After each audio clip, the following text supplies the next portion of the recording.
The hearing will come to order. Good afternoon, everyone, and welcome to the first fiscal year 2022 budget hearing for the Transportation HUD Subcommittee, the THUD Subcommittee.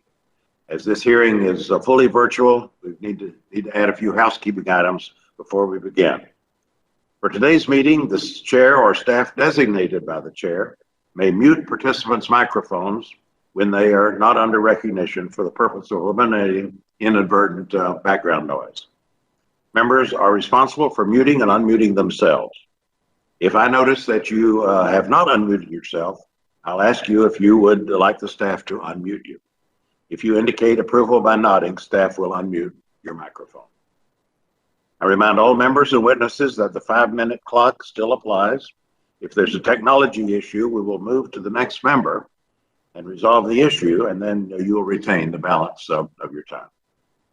You'll notice a clock on the screen that will show how much time is remaining. At 1 minute remaining, the clock will turn yellow. At 30 seconds remaining, I will gently tap the gavel to remind members that the time is almost expired. And at that point, I'll allow you to finish your sentence, but we will then quickly recognize the next member. In terms of the speaking order, we'll begin with the chair and ranking member. Then members will be recognized in order of seniority, alternating sides. Finally, House rules require me to remind you that we have set up an email address to which members can send anything they wish to submit in writing at any of our hearings or markups. The email address has been provided in advance to your staff.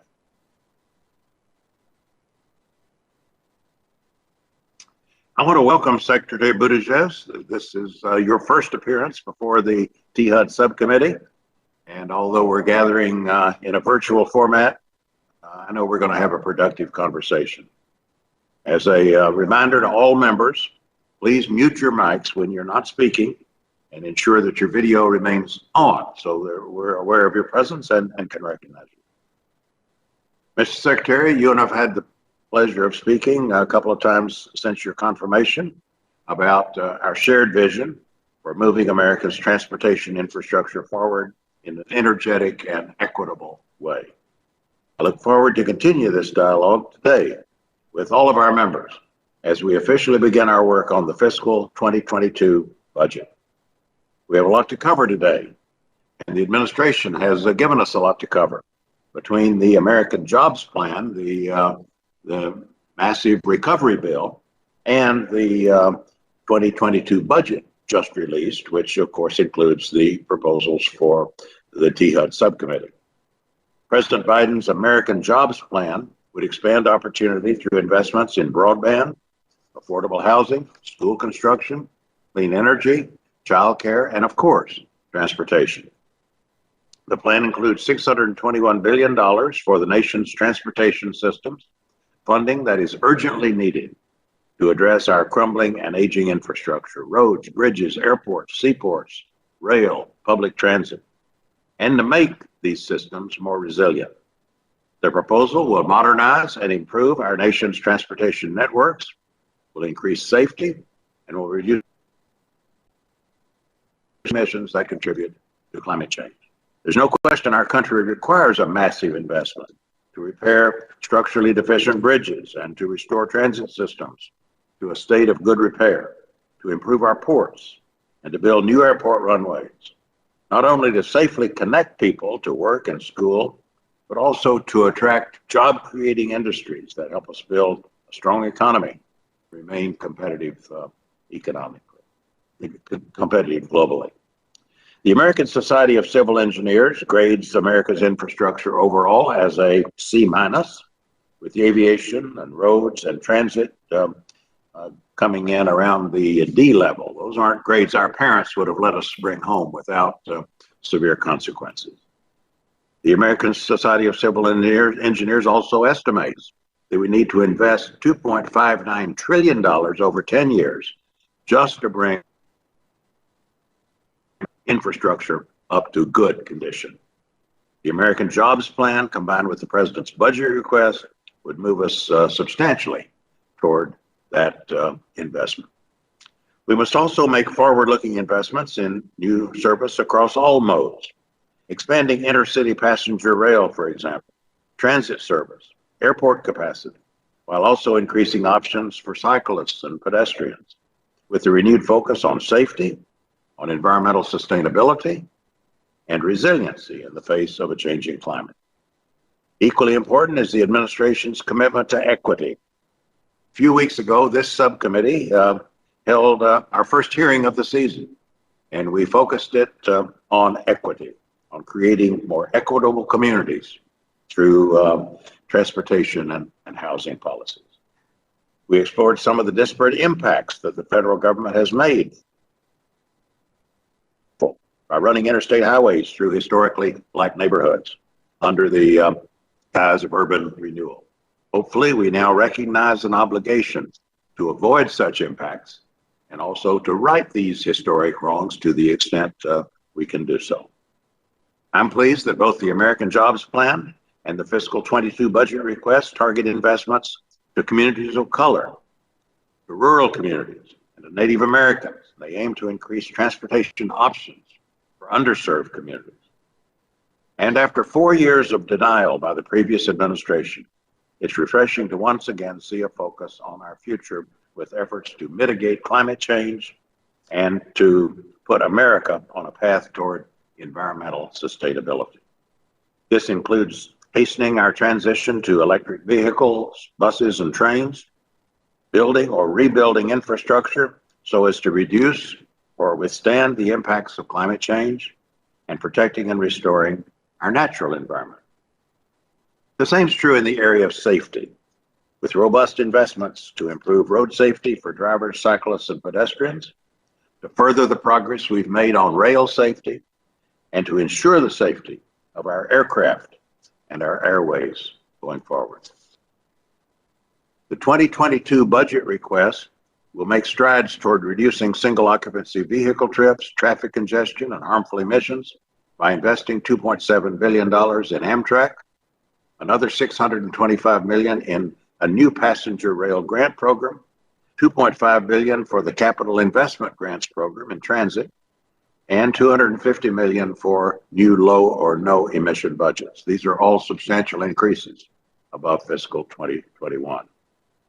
And the proposal makes critical investments in technical assistance and capacity building to underserved communities through the Thriving Communities Initiative, building on the bipartisan work that this committee has done over the past several years to support communities of persistent poverty. Overall, the budget request dedicates $25.6 billion in discretionary resources to take care of our most immediate needs. So we look forward to working with you, Mr. Secretary, as Congress now turns to drafting legislation and appropriations language to make the American Jobs Plan and the fiscal year 2022 THUD budget realities. We're happy that our subcommittee's work is reflected in much of what you're proposing. Over the past 4 years, Mr. Diaz-Balart and I have occasionally been heard to comment that while others were talking a good game on infrastructure, this subcommittee has actually funded infrastructure. In fact, we've done that. Good down payment, we'd say. We invested nearly $19 billion above authorized levels across all modes of transportation, a significant down payment, and I hope a precursor of both what we now must do and of the cooperative way in which we hope to do it. We're particularly encouraged by the way the administration has picked up on our initiatives, from getting serious about passenger rail to supporting transformative programs, such as the BUILD program, now to be called RAISE, and to addressing resilience and equity in everything we do. So, Secretary Buttigieg, we look forward to your testimony today and to working with you to ensure that DOT has the funding it needs to carry out its important mission. Let me now recognize our ranking member, Mr. Diaz-Balart, for any remarks he wishes to make as we get going. Thank you very much, Chairman Price. And Mr. Secretary, welcome. Welcome to the subcommittee. I look forward to our chance to engage in a conversation about how we can move our nation forward with transportation investments that create jobs and that, frankly, enhance the quality of life of the American people. This hearing is occurring before we have received the full detailed budget request. And So I know, Mr. Secretary, that you take the details of policy seriously, as we do in the subcommittee, and I look forward to engaging with you again once that budget, those budget details are complete. I think our conversation today can be a very productive start to the FY 2022 process. I expect, Mr. Secretary, that you will be eager to follow up with us on your detailed requests, and I look forward to further hearings on this in the coming weeks when we finally have, and you've had the opportunity to hear from your modal administrators. The chairman and I have, as he mentioned, have worked together to make measurable improvements that really directly improve the everyday lives of our constituents, including ports, bridges, rail, and transit, just to name a few. For FY 2022, I know that we're going to continue to work together on this committee to build on that progress. Now, once we get your full budget request, we'll be able to evaluate line by line, how each of the programs at DOT can build on the progress that this subcommittee has made in the last few years. This committee, by its very nature, works within limits, obviously. So that means that we have to make some difficult choices, and that we can only fund programs that demonstrate we can and should only fund programs that demonstrate results, real tangible results for the American people. So as you work with us, Mr. Secretary, I urge you to recognize that we are tasked with making difficult choices, balancing priorities. Not every wish or every initiative will or should get funded, but we can work together to find a balance and meet our nation's most pressing transportation needs. I would note that we also have to find the right balance between DOT and HUD programs. It's a challenge that this subcommittee has. So I urge you to join us in the hard work of compromise, working together within real spending limits as we move forward on a bipartisan bill for the next fiscal year.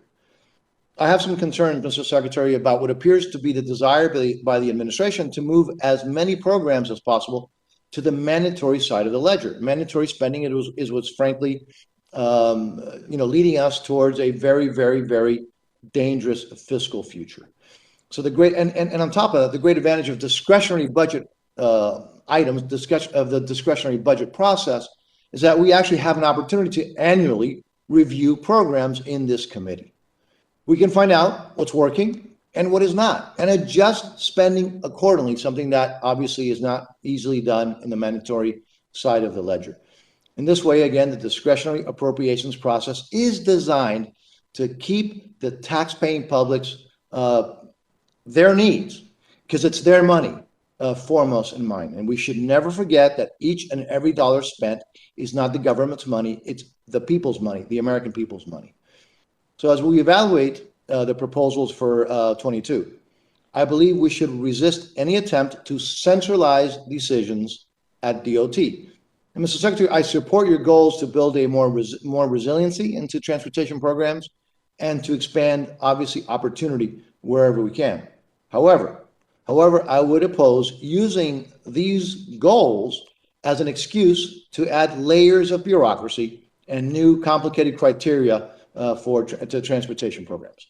So I believe we can meet these goals while at the same time reducing the regulatory burden, which is strangling the American people, and speed up the time it takes to get construction crews on site, actually repairing and rebuilding our shared infrastructure. State and local decision-making has been central to many of the programs in this bill. Your summary budget indicates that you intend to create some new discretionary programs while reducing programs that send dollars out to the states.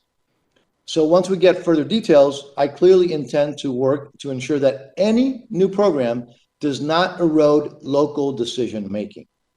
Mr. Secretary, as a former mayor, I'm sure you appreciate that the best decisions are those that are made at the local level. It's something that I strongly believe. This is a subcommittee that reflects the country. Every region of the country is represented on both sides of the aisle from both parties. I think you will find a good working partnership with this committee. I look forward to working with you and to further engaging with you once we receive your full budget proposal.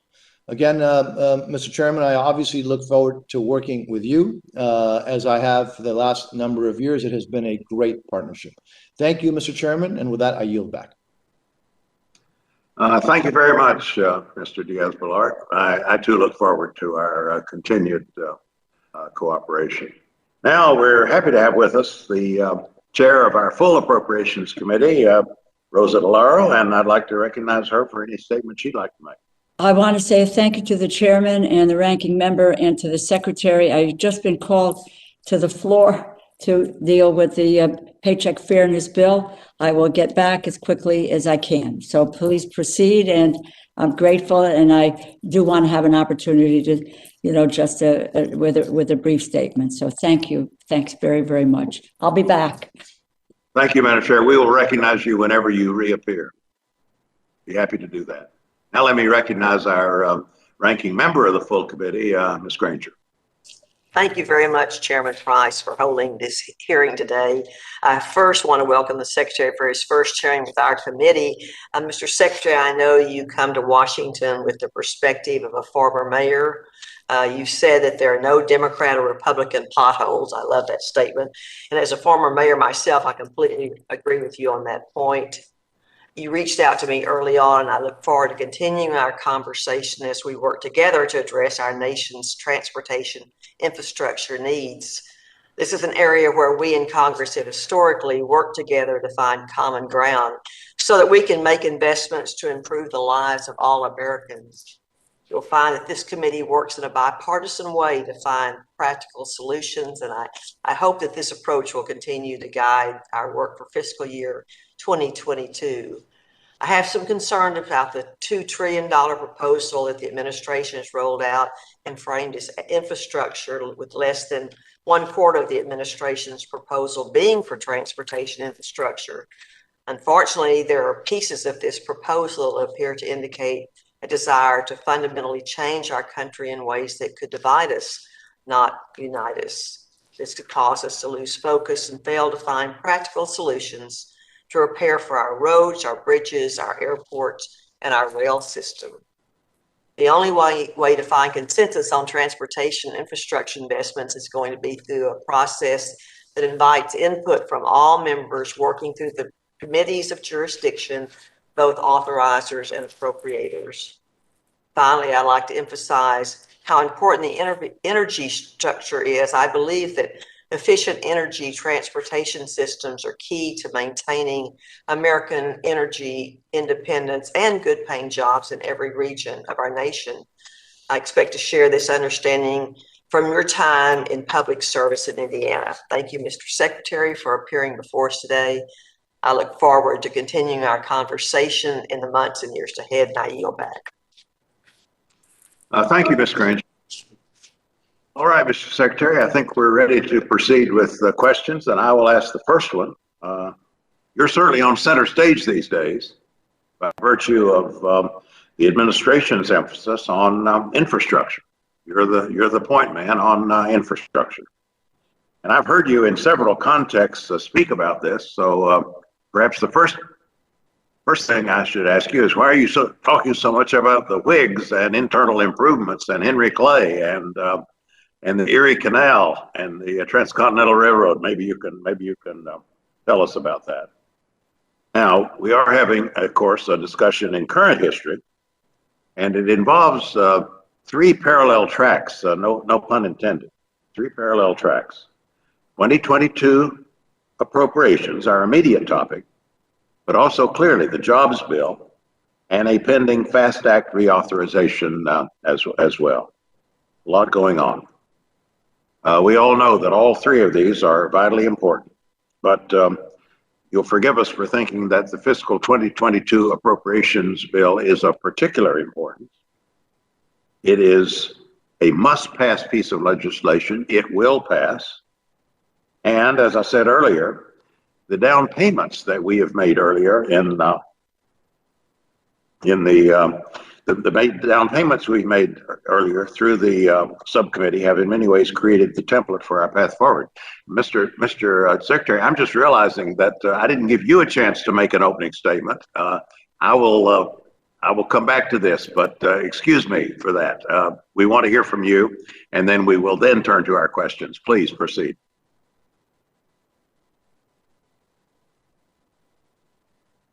He'll have to unmute.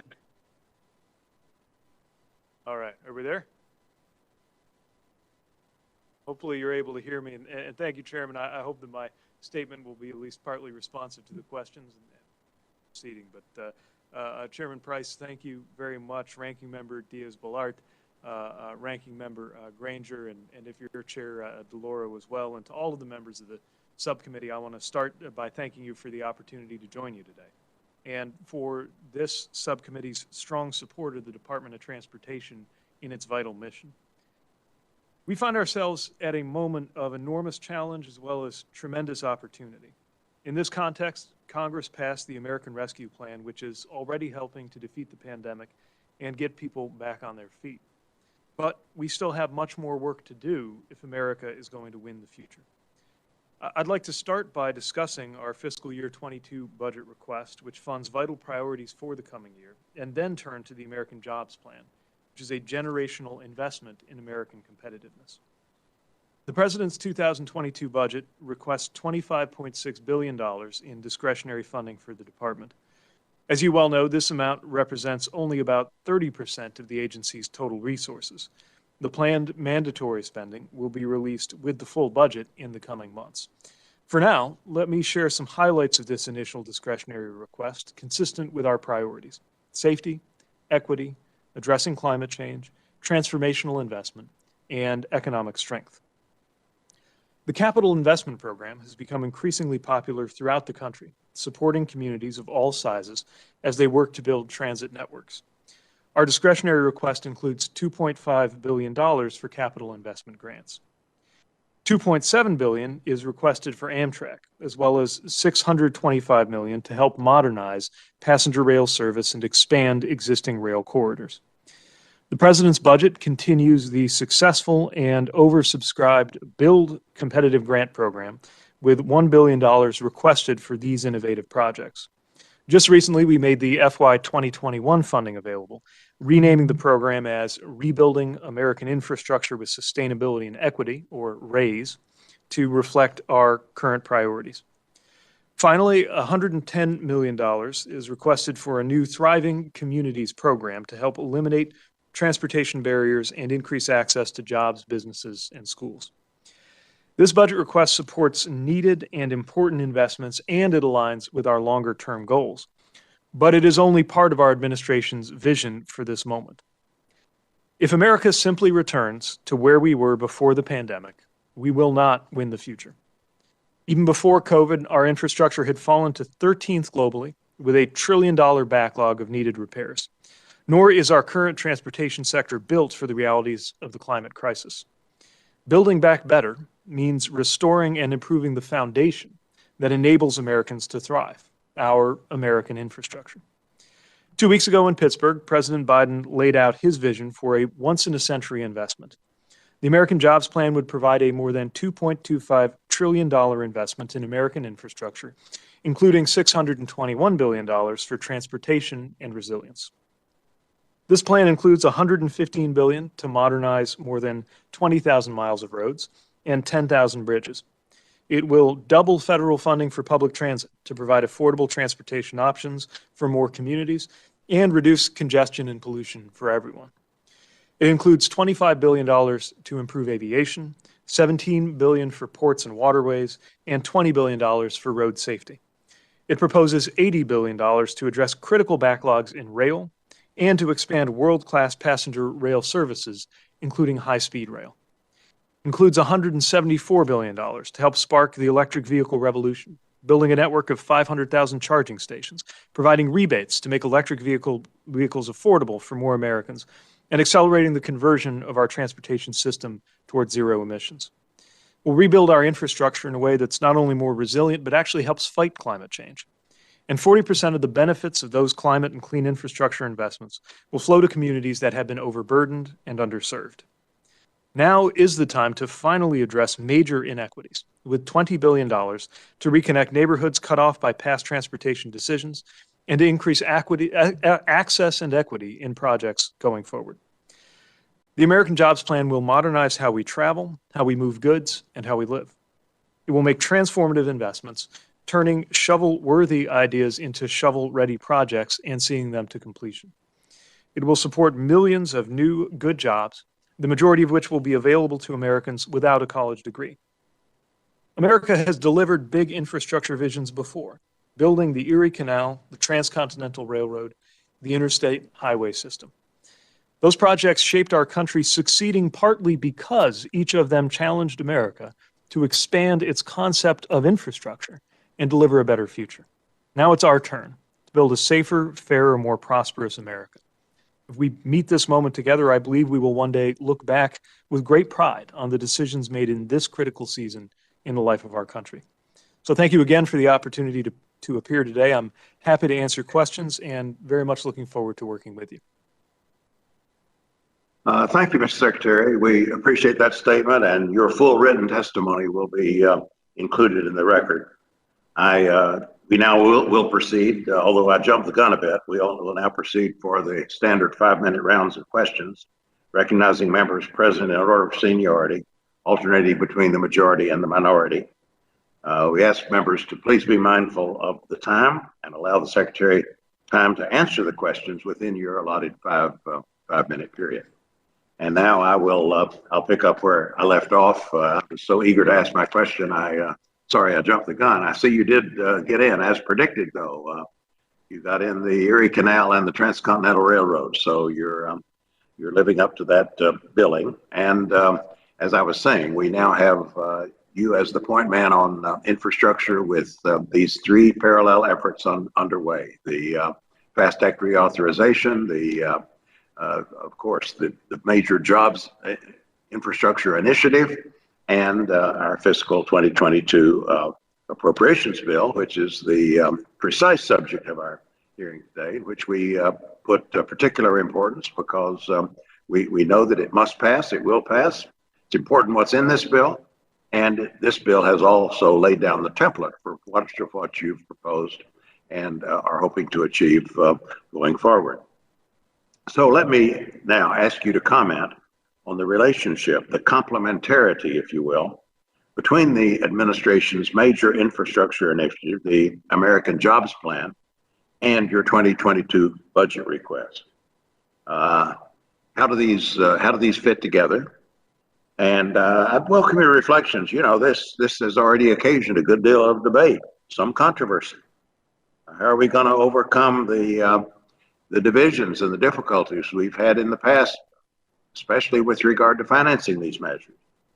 How are we going to make sure stakeholders across the country are aware of the stakes and mobilize the country? You clearly have that underway. How broadly should we conceive of the concept of infrastructure, and what are the interrelationships among the different aspects of infrastructure? I'd like to give you a chance to frame this hearing by remarking on any and all of these topics. How do the elements of the administration's plan fit together? And what's new? This has been a decade plus struggle to get this investment going. What is new now, or new and hopeful, and especially, why is this the moment, in other words, for us to take this initiative? Well, thank you for that framing question, Chairman. And I would begin by saying that I recognize that this is not the first time, certainly not even the first time in recent memory, that a new administration has arrived with high expectations and high hopes with regard to infrastructure. The reason, to your question, that I think this is the moment is that there is an alignment of several factors all at once. First of all, of course, a demonstrated need. We've had a demonstrated need for some time, but it has mounted to a level that can't continue without being addressed. Secondly, there's widespread bipartisan support and interest. Of course, differences in approach, but a clear sense as I speak to members and stakeholders across the country and across both sides of the aisle to get something done. We have in President Biden a president who is exceptionally focused and committed to infrastructure improvements in this country. And I think we have economic conditions that call for us to act and provide us with the means to do so. I think that to your question about how the pieces fit together, I would suggest that many of the things we're talking about in this budget request reflect a term I heard once or twice in the introductory remarks, the idea of a down payment, a beginning on investments that we know we'll need to make on a larger order to really meet the moment. But of course, we need to make sure that in this appropriation, we have those tools that'll position us to continue to build in that direction. Sometimes you'll see the introduction of programs that we think will grow and will deserve to grow, something like the Thriving Communities initiative that specifically addresses those questions of equity. Other times we see machinery or programming that we've relied on for a long time, like the RAISE grants, formerly known as BUILD, formerly known as Tiger, and so on, that provide a well-known and trusted and proven framework for getting resources out to communities, based on what the communities say they need most. All of these things I think fit together at a moment that calls for us to have more ambition than ever. And the reason I put this in historical perspective is that this really does feel like we're in one of those moments that historians will write about one day, just as today's historians remark on the impact of the Transcontinental Railroad, the Erie Canal, and so on. Thank you, Mr. Secretary. Mr. Diaz-Balart.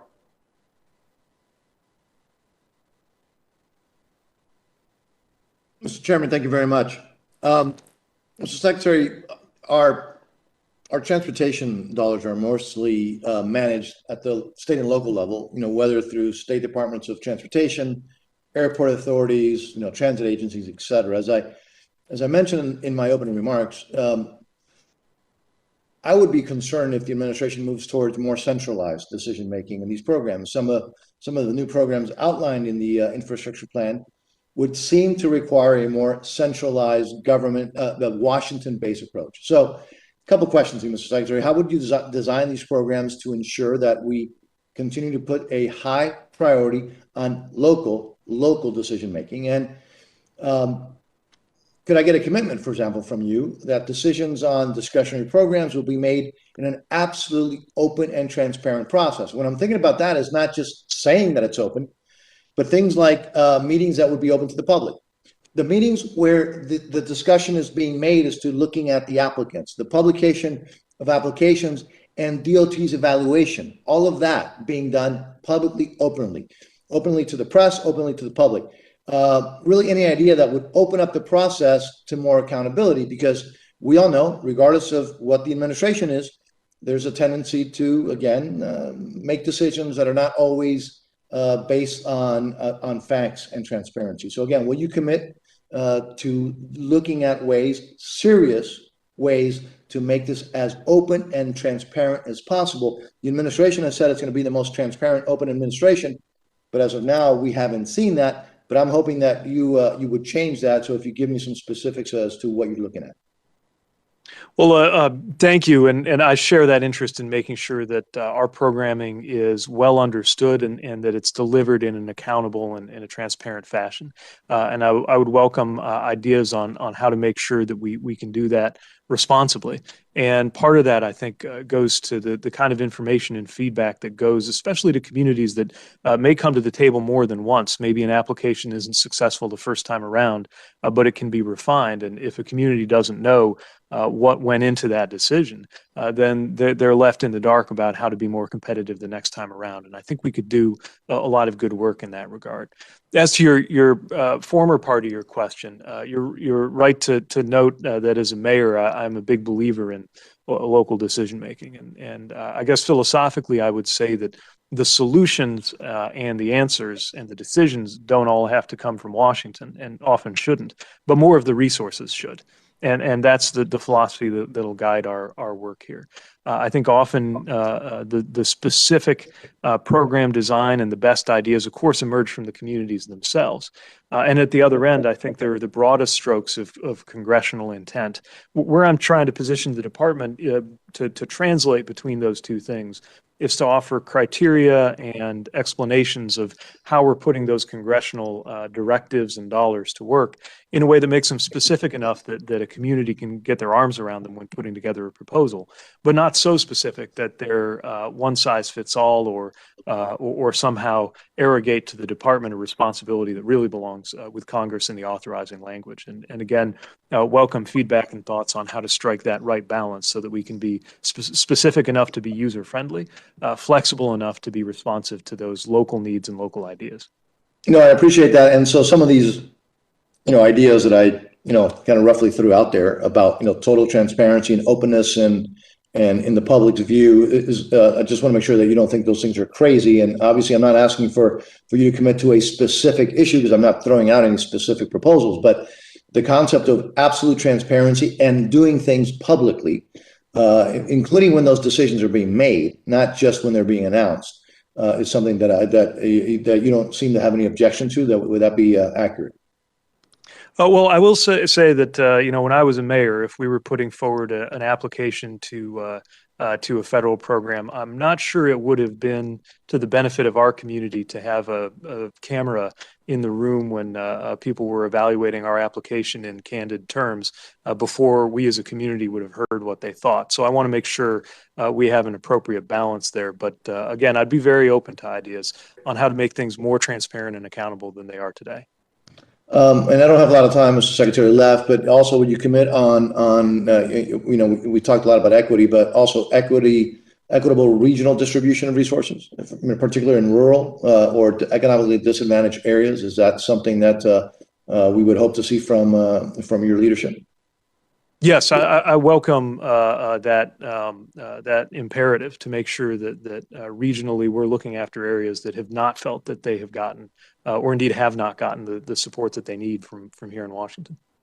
Mr. Secretary, again, we can never forget rural areas. And so I appreciate that, Mr. Chairman. I try to stay on the clock, so I yield back. Thank you. So we see our full committee chair is back. Mr. Lauro, if you have some combination of an opening statement and a question, we'll recognize you for however you want to use time. And we do have, let me, before you start, let me just note that we do have a vote going on the House floor. I'm situated here just off the floor myself. My intention is to keep the hearing going through all these multiple votes that are coming up. And so we will try to, if people will just come in and out, vote as quickly as you can. We will not miss a beat, I hope. Madam Chair. Thank you. Thank you so much. And I appreciate your accommodating me here. I just want to say thank you to you, Chairman Price, and to the Ranking Member Diaz-Balart. And in fact, this subcommittee has in the past been a prime mover in the whole area of transportation, but infrastructure writ large in the House. And welcome, Secretary Buttigieg. It's wonderful to have you here today. And I just feel so much that we finally have a partner in the White House.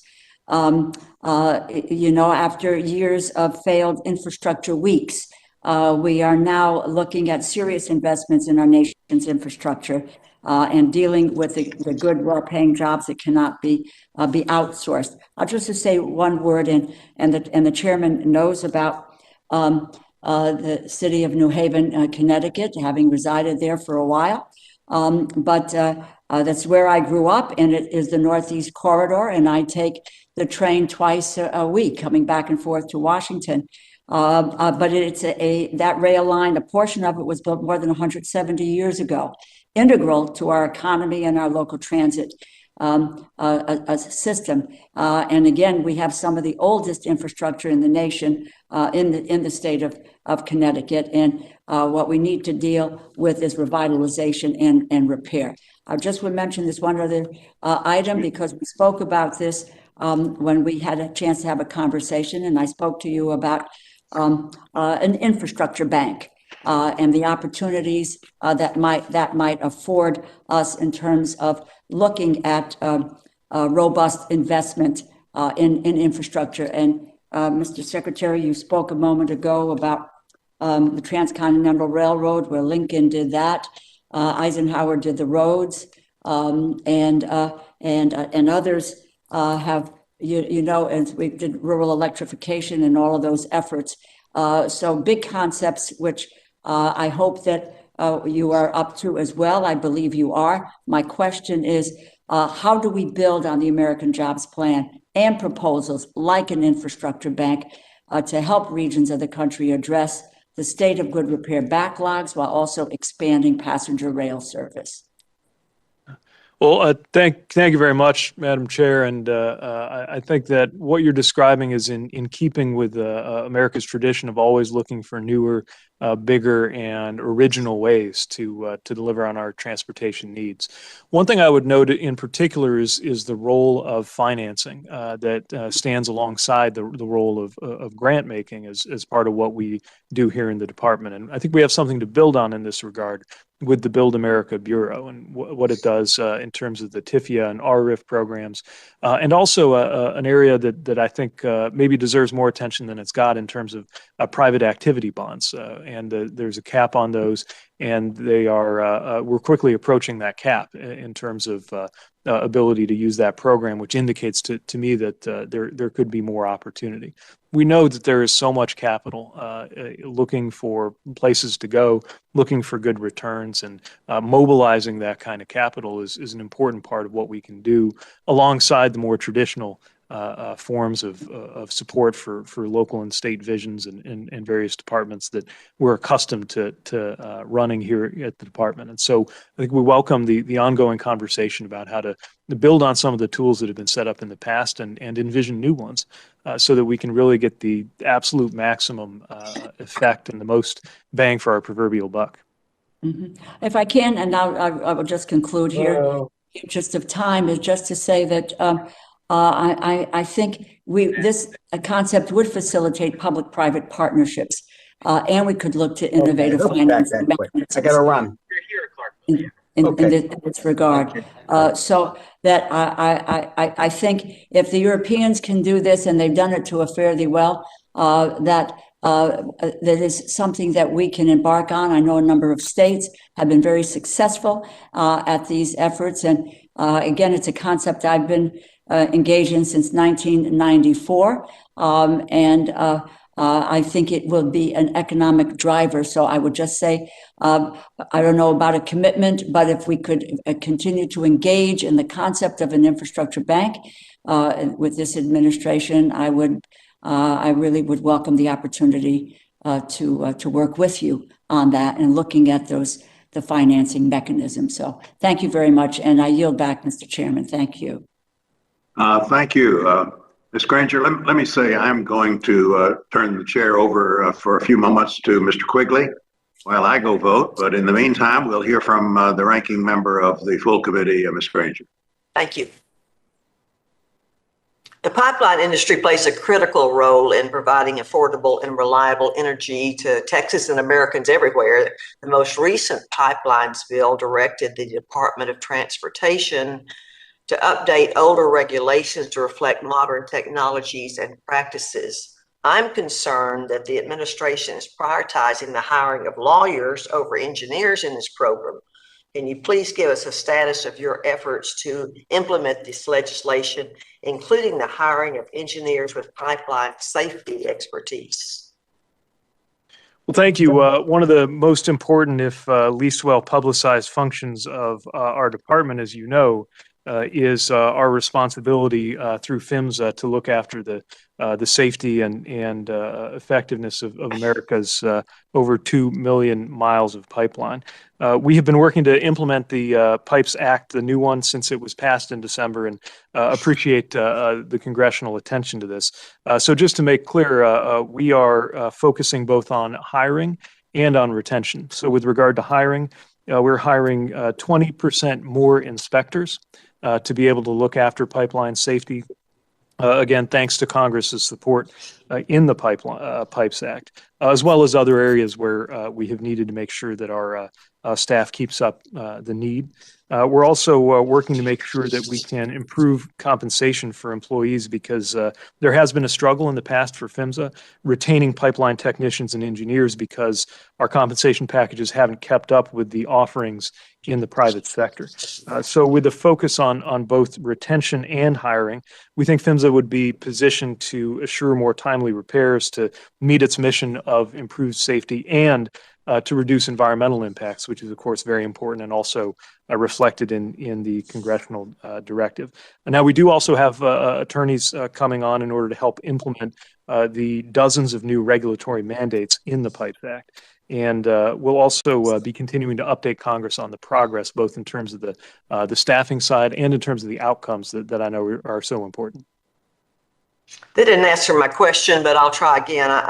Second question, I'm proud to have worked with my colleagues to ban the use of the Department of Transportation funds to purchase rail cars from Chinese state-owned companies.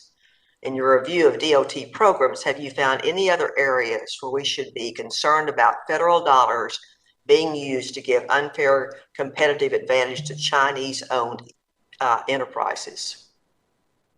Sure. So, again, this is a national security concern, as well as a concern consistent with the president's directive that we focus on Buy America in everything that we do. And the DOT is committed to implementing the law that directs us to do this. In particular, there's been concern about the China Railway Rolling Stock Corporation and then the Build Your Dreams company on the bus side. And in both of those regards, we're working to make sure we're meeting those mandates. With regard to others, we'll certainly be attentive to any concerns raised by Congress. But let me also mention that, again, there's the national security layer with regard to Chinese companies specifically, but also simply a directive to tighten up the Buy America provisions so that an American provider always comes first, is always first in line. And as you know, with the president's directive in the executive order, we are finding department-wide ways to make sure that we make good on that. Thank you. We'll watch that carefully. Thank you. As Chairman Price said while he is voting, I get to, I guess, act as chairman, and drunk with power, I recognize myself. Mr. Secretary, welcome. You and I spoke briefly the other day about the future of public transit coming out of COVID. And as we know, it has had its impact. It's reduced use pretty dramatically. And there are those out there suggesting that it's they question the building transit and rebuilding public transit at this time. Can you give us a little sense of where you are and how we move forward coming out of how public transit comes out of COVID and its future? Well, first, I want to again acknowledge and thank Congress for the American Rescue Plan, because that really helped a lot of our transit agencies come back from the brink. They had taken such blows in terms of revenue during COVID that many of them were looking at route reductions, they were looking at layoffs, they were looking at furloughs, and we've been able to not only promise help is on the way, but begin a process of getting it out to those agencies. But as your question rightly notes, there are longer term impacts yet to be fully understood, not only from the pandemic and its immediacy, but from possible changes to commuting patterns that have been, I think, accelerated, but maybe would have been happening for a long time. In no way do we believe this points to a diminished need for transit. On the contrary, as we look to the future, we're going to continue to see a need for Americans to have many options in terms of how they get to work, how they get to school, how they get around their community. And when you think about the added layers of equity, knowing that transit riders are more likely to be from overburdened or disadvantaged communities, when you consider the climate effects and just the difference it makes if you don't have to drag 2 tons of metal with you to where you're going, and the kinds of housing developments that are going on with an eye toward transit. All of this points toward a continued major need and major benefit for transit in our economy. It's one of the reasons why we're proud not only to continue in the budget to support transit, but that the American Jobs Plan includes the resources to double our commitment to transit, not just in the biggest cities, but in communities across the country. Yeah, Dorval Carter, the head of the Chicago Transit Authority, testified at the last hearing that we had. And I know my friends at the Chicagoland Chamber of Commerce are going to be asking you to come talk about that in June, because it's obviously so important to Chicago.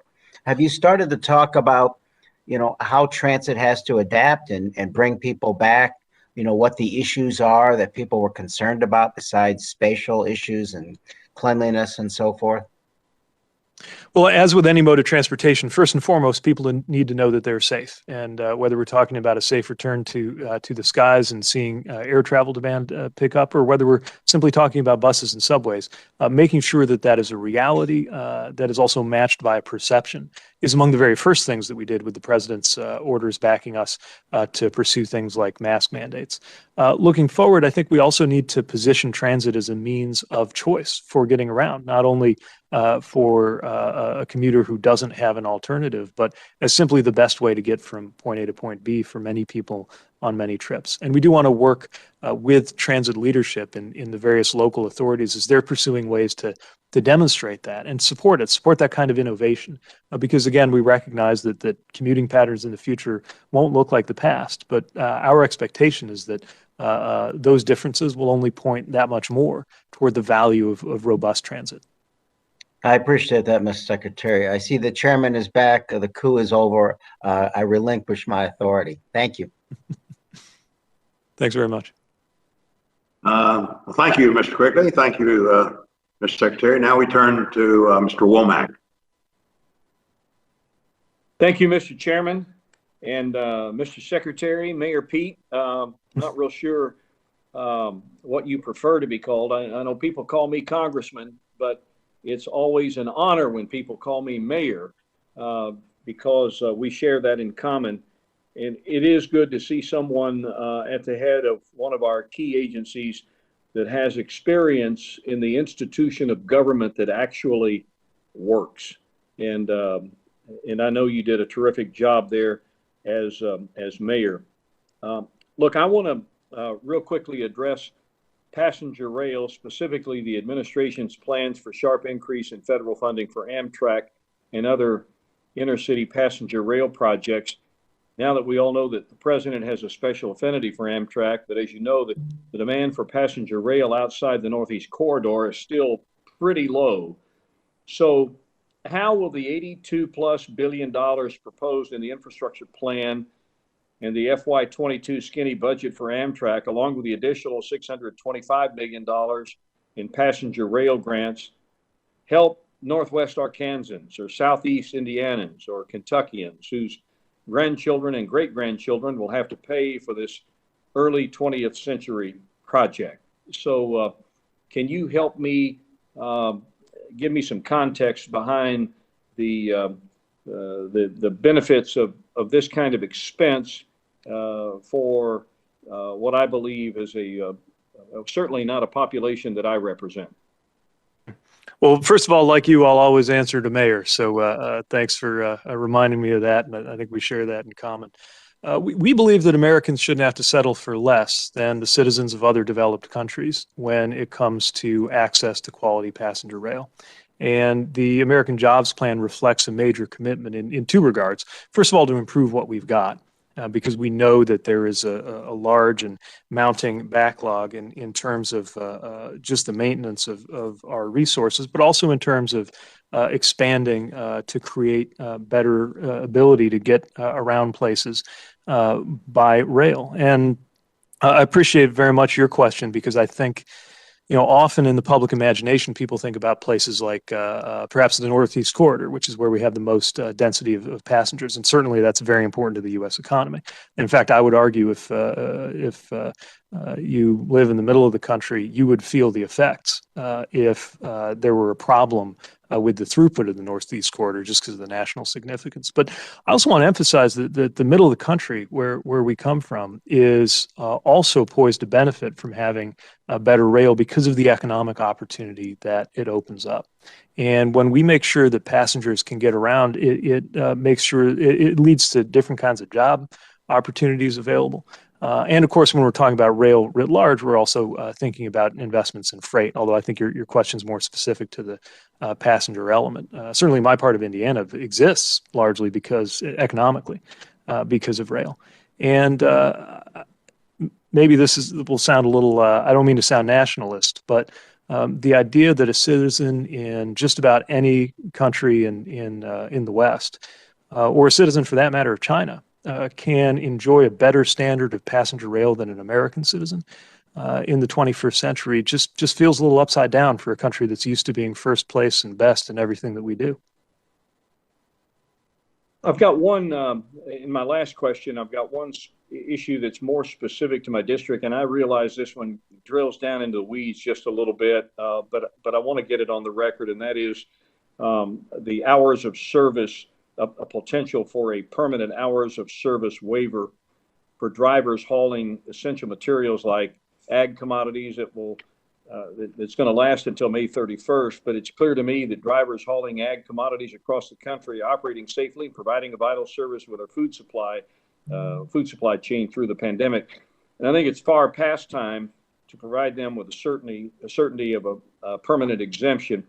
And you might have, just in the remaining minute that I have, you may have some early thoughts on that, or you might want to take this one for the record. But this ag exemption for the hours of service regulation for our ag transporters is pretty important to my district, and I know some of the others that represent the flyover country of our nation. I'll do my best to give you the 20-second answer, and then we can follow up in more detail. But certainly we believe that our policies need to recognize the difference, especially if you're transporting livestock, for example, and can't pull over in the same way as if you were transporting cardboard boxes without some serious consequences. And we try to make sure the hours of service reflects that with some of the exemptions that exist. We'll look specifically into the waiver that you're referring to with the March deadline, but also want to work with you to make sure that we have good flexibility, but balance that, of course, with the fundamental reason we have hours of service rules, which is passenger and traveler safety. Yeah, look forward to those conversations. And Mr. Chairman, I'm going to yield back my time. Thank you so much. Thank you. Ms. Clark. Thank you so much, Mr. Chairman and Mr. Secretary. We are so proud and honored to welcome you to THUD. We are excited about the work you're doing. And I want to thank you for the way you are explaining how critical these investments are in the American people. And I think you're absolutely right. I've heard you say it before. This is the opportunity of a lifetime. And let's make it by helping the American people not only get out of this pandemic and the economic fallout from it, but make those investments for the future. And I want to follow up on my colleagues' questions. Congressman Womack was talking about rail and what it means to places outside of where Amtrak may be. And I wonder if you could talk about an investment in rail, and is this part of your strategy to help reduce gas house emissions? Can we do it with just cars alone, or is rail a critical piece? Well, thank you for that. I think there's no question that rail has to be part of our strategy. And one of the things that we're really excited about in the discretionary budget before you is the establishment of the PRIME program, which stands for Passenger Rail Improvement, Modernization, and Expansion. As I mentioned, that contemplates a $625 million investment. I just want to make clear that that is available to Amtrak, but not only about Amtrak projects, because there are so many city pairs around the country that would benefit from new or enhanced passenger rail service. It can be so much more efficient, not just in terms of climate, but just in terms of a family budget or in terms of time. I think most of us actually, we don't experience a commute in terms of miles. We experience it in terms of minutes. And we can take a larger number of miles and turn it into a shorter number of minutes. Also with a lot less tonnage moving around if we have the right kind of rail network. Other countries have benefited from this. The U.S. has benefited from this in the places where we've taken it seriously, but it's clear we've got to do more, and we view this discretionary budget as a down payment on the bigger vision in the jobs plan. Yeah, well, thank you for that. And in the Boston area near my district, we measure commutes in hours. So we are definitely invested in speeding up rail. And that brings me to my next question, which is high-speed rail. In the United States, talking about comparative rail systems, we virtually don't have high-speed rail. The Acela line in the Northeast can only reach 150 miles per hour for 34 miles of its 457-mile span. How would the funds proposed in the American Jobs Plan and in your budget be used to increase the availability of high-speed rail? Well, as you note, we would benefit from having more options available to Americans in this regard. And we do think that with the resources, part of that $80 billion contemplated in the jobs plan, comes a historic opportunity to set up some of the routes that will help to not only open up the specific transportation possibilities where those routes lie, but also just demonstrate that America could lead the world in this if we chose to, by beginning to actually do it. Seeing, I think, is often believing. And we know there's interest in this because in 2009, when the Recovery Act gave states a shot at $10 billion in funding, 39 states wound up coming in with a request for nearly $75 billion in funding. So we know there's support, we know there's interest, we know there's potential. And I would add that, you know, we've gone for quite a while as a country with a dedicated trust fund for airports, a dedicated trust fund for highways, but rail funding has been a little more uncertain. This is a way to make sure that we are not just making up for lost time, but I would say actually starting to get ahead and doing it in a way that, again, creates more and better opportunities for Americans who will benefit economically and just benefit in terms of quality of life from having access to true high-speed routes. And in my closing, under a minute here, I just want to thank you for having equity as your through line. And if you could briefly explain the Thriving Communities Initiative pilot program and how you think it will help advance transportation equity. So the Thriving Communities Investment Program or Initiative is one that takes into account a past that is frankly troubled and troubling when it comes to the ways in which federal dollars sometimes actively harmed communities, typically minoritized communities, overburdened and excluded communities. For example, by running a highway through what might have previously been a thriving Black neighborhood, or establishing a highway as a kind of physical barrier to reinforce a pattern of segregation. And some of the consequences of decisions made decades ago are with us right now. And of course, when there are other policies, for example, if there's an inequitable hiring policy, it can be reversed a lot more easily than one that is physically built into or across a community. So the Thriving Communities Initiative is intended to address places where that has happened and use those funds to reconnect those who have been divided or isolated. And we think that that allows us to approach this in a way that really lifts up everyone while paying attention to those inequities that are unfortunately part of the legacy of U.S. transportation. Thank you. I am over my time. Yield back, Mr. Chairman. Thank you. Mr. Garcia. Thank you, Mr. Chairman, and thanks again for this very valuable committee hearing. Thank you, Mr. Secretary, for your service, not only in this capacity, but in your prior roles, especially with the Navy. We share that background and really appreciate your service. I just want to make a few comments and kind of get your take on things. These numbers are big, right? These budgets that we're talking about are large. I think we've become a little numb to units of dollars that start with T's because of how many packages that start with trillion dollars of funding behind them we've had in the last year as a result of the pandemic and our investment decisions. I'll go on mute here a second.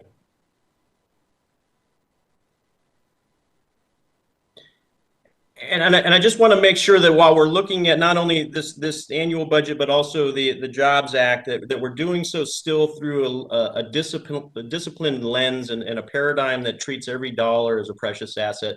I want to associate myself with the comments made by Ranking Member Diaz-Balart in that regard. My hope is that, you know, while we aspire to fund programs that create jobs, and that's the name of this larger package, that we're not only creating jobs, but we're also solving problems and bringing value to our communities relative to transportation. And I know a lot of what we've been saying here is consistent with that. But within that conversation, there's going to be programs that we should not be funding, right? There's programs that either way behind schedule, that are hemorrhaging with massive overruns, that have little or no meaningful value to the transportation and infrastructure, to our grids, to decompressing traffic in our local areas. I come from California. I come from Southern California, where we have nightmare traffic. It's the blueprint for disaster on our freeways. So when we make these trades and these investment decisions, regardless of how much money we have, there are still programs that don't make sense. And in California, we do have an ongoing high-speed rail project. This project is now over a decade behind. It was supposed to be done by 2020. It's really just now beginning. It's way over budget. It was supposed to be $33 billion, and it's now looking to be about $100 billion, which is effectively about 20% of what the transportation elements of the Jobs Act will be, right? That's a lot of money. And it's still not a necessary means of transportation through California when we have alternative rail. We have Metro links rail that just needs to be expanded and improved upon. We have highways that need to be expanded and improved upon. And in this case, the name high-speed rail is not fitting. It's not high-speed in terms of programmatics or schedule or budget, and it's certainly not high-speed in terms of velocity down the rail. And similar to what Representative Clark mentioned, this is going to go fast for only short periods of time. So I guess what I'm asking then is the administration and your department looking at all of the things that we're looking to improve, but also objectively looking at things that don't deserve to be funded? And where is specifically the administration and the DOT relative to California's high-speed rail? Thank you for the question. It's very important for us that even or especially when you're talking about a big number, like some of the numbers involved in the jobs plan, that every penny of that is being well targeted, well used, and well accounted for. Now, with regard to the California high-speed rail project, as you likely know, some of that is subject to litigation that constrains what I can talk about on the spot. But I do want to acknowledge that there's a real desire to make sure that we have alternatives in this country in addition to being able to fortify what we've had. For example, you mentioned the issues of traffic that are endemic to Southern California, but a lot of other places too. And so when we have a highway spending pattern that maybe in the past assumed mistakenly that if you add a lane, that'll always lead to a reduction in congestion, we've learned that sometimes that's true, and sometimes the reverse is actually true. You just get more drivers. That we need to reassess everything we've done constantly, continually improve our work and continually challenge our old assumptions. But I would argue that making sure Americans have access to great rail, making sure, of course, that it's done well and effectively and efficiently, is part of the solution to things like highway conditions, where it turns out doubling the highway just means you double the traffic. And so having targeted smart solutions, I think, is the best way forward. And it goes to the ranking member's comments, too, about making sure that everything we do pays attention to what the local communities are asking for to begin with, because often they know best. Absolutely. Well said. I agree with that. I think the implementation and where the dollars go will be a testimony to that, hopefully. The improvement of our local Metro link stations and rail in Southern California area, and investing in programs like what we call SCORE is hopefully the complementary rail answer to the highway improvements that we desperately need. I will go on the record as high-speed rail in California will not help our traffic problems, not in Southern California, Northern California, and certainly not in Central California. I yield back. Thank you, Mr. Secretary. Thank you. Ms. Watson-Coleman. Thank you, Mr. Chairman. Welcome, Secretary Buttigieg, and congratulations. I think that the president has made an amazingly great appointment in naming you to this title, to this position. I'm really pleased to hear the discussion about equity throughout all of your plans, the department's plans, the president's expectations on behalf of all of our communities. I think that there are a couple of areas, though, I'm concerned about just hearing more about. I mean, there's the benefit to the community in terms of the restructuring, greater access to jobs and transportation, et cetera. Certainly that's a factor. It's the jobs.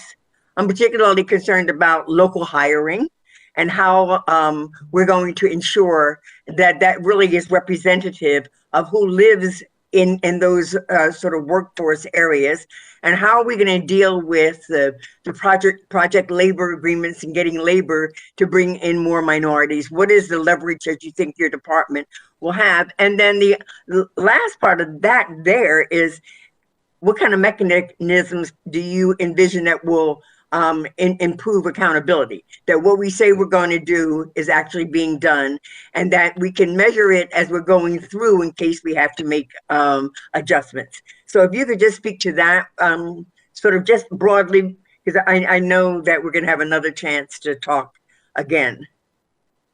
Thank you. I think this raises some very important questions about equity, because we've already talked about equity in terms of what kind of neighborhood sees an investment. But there's also equity in terms of who gets to do the work, who owns the companies, who is on the job sites. Do they look like the neighborhood they're serving? Do they look like the country whose taxpayers are funding that project? And too often the answer has been not really. And that's something that we take very seriously and view the volume of investment we're proposing as a real way to drive some of these improvements.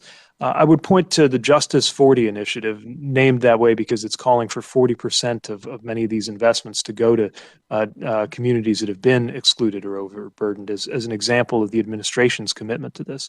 And I can tell you, with interagency work and work in the Domestic Policy Council, a lot of data methodologies are being set up so that we can very specifically create a level of public accountability and redirect things if it feels like there's drift. Too often we hear that businesses owned by those who have been excluded just aren't there. I don't think we can accept that as an excuse, because we have to ask where that capacity ought to be and what it would take to build it. As you note, sometimes we're doing better in terms of creating union jobs than we are in making sure that there have been apprenticeship or other pathways to make sure that more workers of color and women are part of those unions, getting the advantage of those pathways into the middle class. And so we do think, with that as a policy focus for the administration, we can drive a lot of progress and improvement in that regard. And that's a whole of government effort that we're excited to be part of at the department. Thank you. One thing that I recognize that's really bothered me for years is that I go up and down on 195, 295, 95, always construction being done on those roadways. And rarely do I see any minorities out there working on those projects. And I know that's federal money, and I know that that's wrong. So I do hope that looking at it from this administration's perspective will change that sort of experience that I have coming back and forth. I'm also glad to hear about Gateway is really something that we are looking forward to advancing, and that the EIS should be completed sometime in May. I also recognize that there are a whole bunch of other areas that need to be addressed in terms of who will be doing any mitigation with the EIS, what kind of financials we have, and other questions that need to be answered.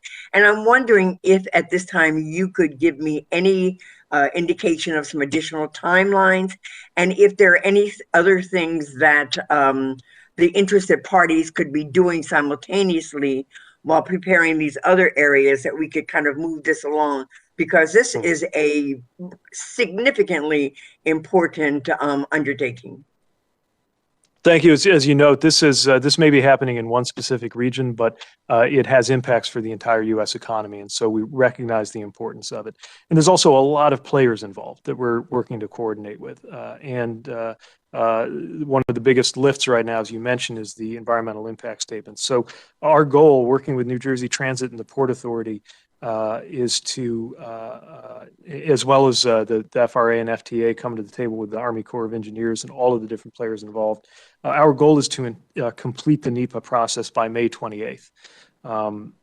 As you note, that there are a lot of things that can be happening in parallel with that NEPA process and getting that environmental impact study completed. And those things are also underway. In order to be re-rated, there has to be a transition toward that Gateway Development Commission being completed in terms of all the administrative shifts, as well as identifying funding sources. So there's a lot of moving parts here. We feel good about being on track with the NEPA dimension, and we'll continue to keep you updated with all of the different players as the other project elements take shape.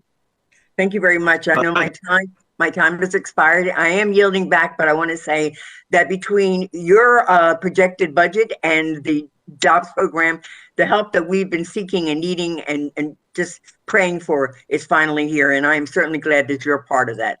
Thank you. I yield back, Mr. Chairman. Thank you. Mr. Rutherford.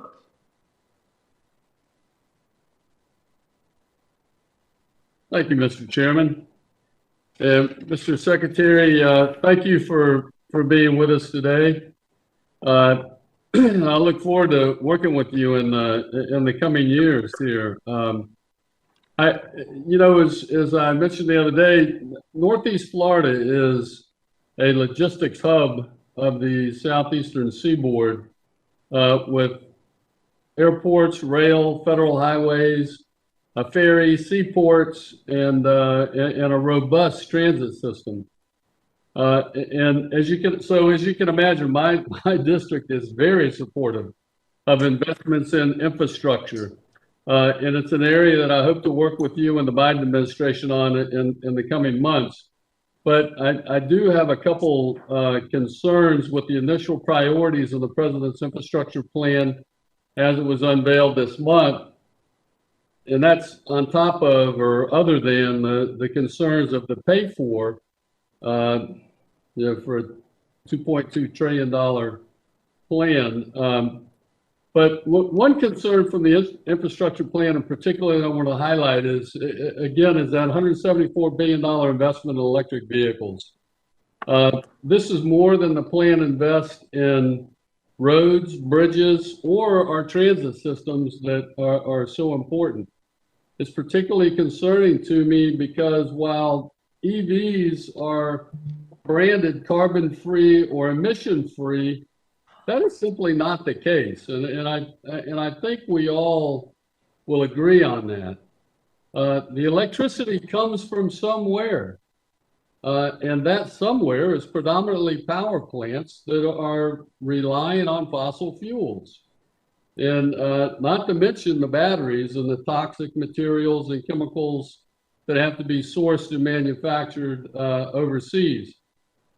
So it's my hope that DOT, when considering emissions, will take into account the true full fuel cycle carbon emission of electric vehicles and the emissions generated from the power source to the vehicle, and not just the emissions. I am Congresswoman Bonnie Watson Coleman. What? Pardon me? Whoop, I'm sorry. We got a little. Anyway, let's see, and not just measuring emissions that are coming out of the tailpipe. Of course, EVs, I don't think they even have a tailpipe. But looking at also including in that measurement the cost to recycle these batteries. So otherwise, I fear that the $174 billion that we're about to invest in what really are the Model A's, I think, of electric vehicles, we're going to invest that in our environment, our emissions, and our air quality could actually be worse off, not better. And so my second question, in addition to whether you'll take that into consideration, Mr. Secretary, is on these low and no emission grants, because this is really important. That $250 million for those grants for transit agencies in the low and no emission buses, particularly, that amount is going to more than double what we had in 2021. And under your leadership, does DOT plan to fulfill the intended mission of the low-no program and provide grants for low and no emission buses so that transit agencies can pursue the cleanest available vehicle that suits the needs of their fleet? Because I think that's an important comparison. Well, thank you. I think your question goes to an important example of how all of our infrastructure needs are connected. It's important, we believe, that we have more electric vehicle adoption. Otherwise, we have very little chance of meeting our climate goals before it's too late. But it's equally important that we have cleaner sources of electricity as we go. I'll try to be brief and approach your question through three lenses: public health, climate, and economic competitiveness. From a public health perspective, of course, tailpipe emissions are hugely significant because the harm that comes, again, disproportionately to communities of color, viewed in things like rates of asthma from people who are subject to particulate emissions, are obviously directly a function of tailpipe.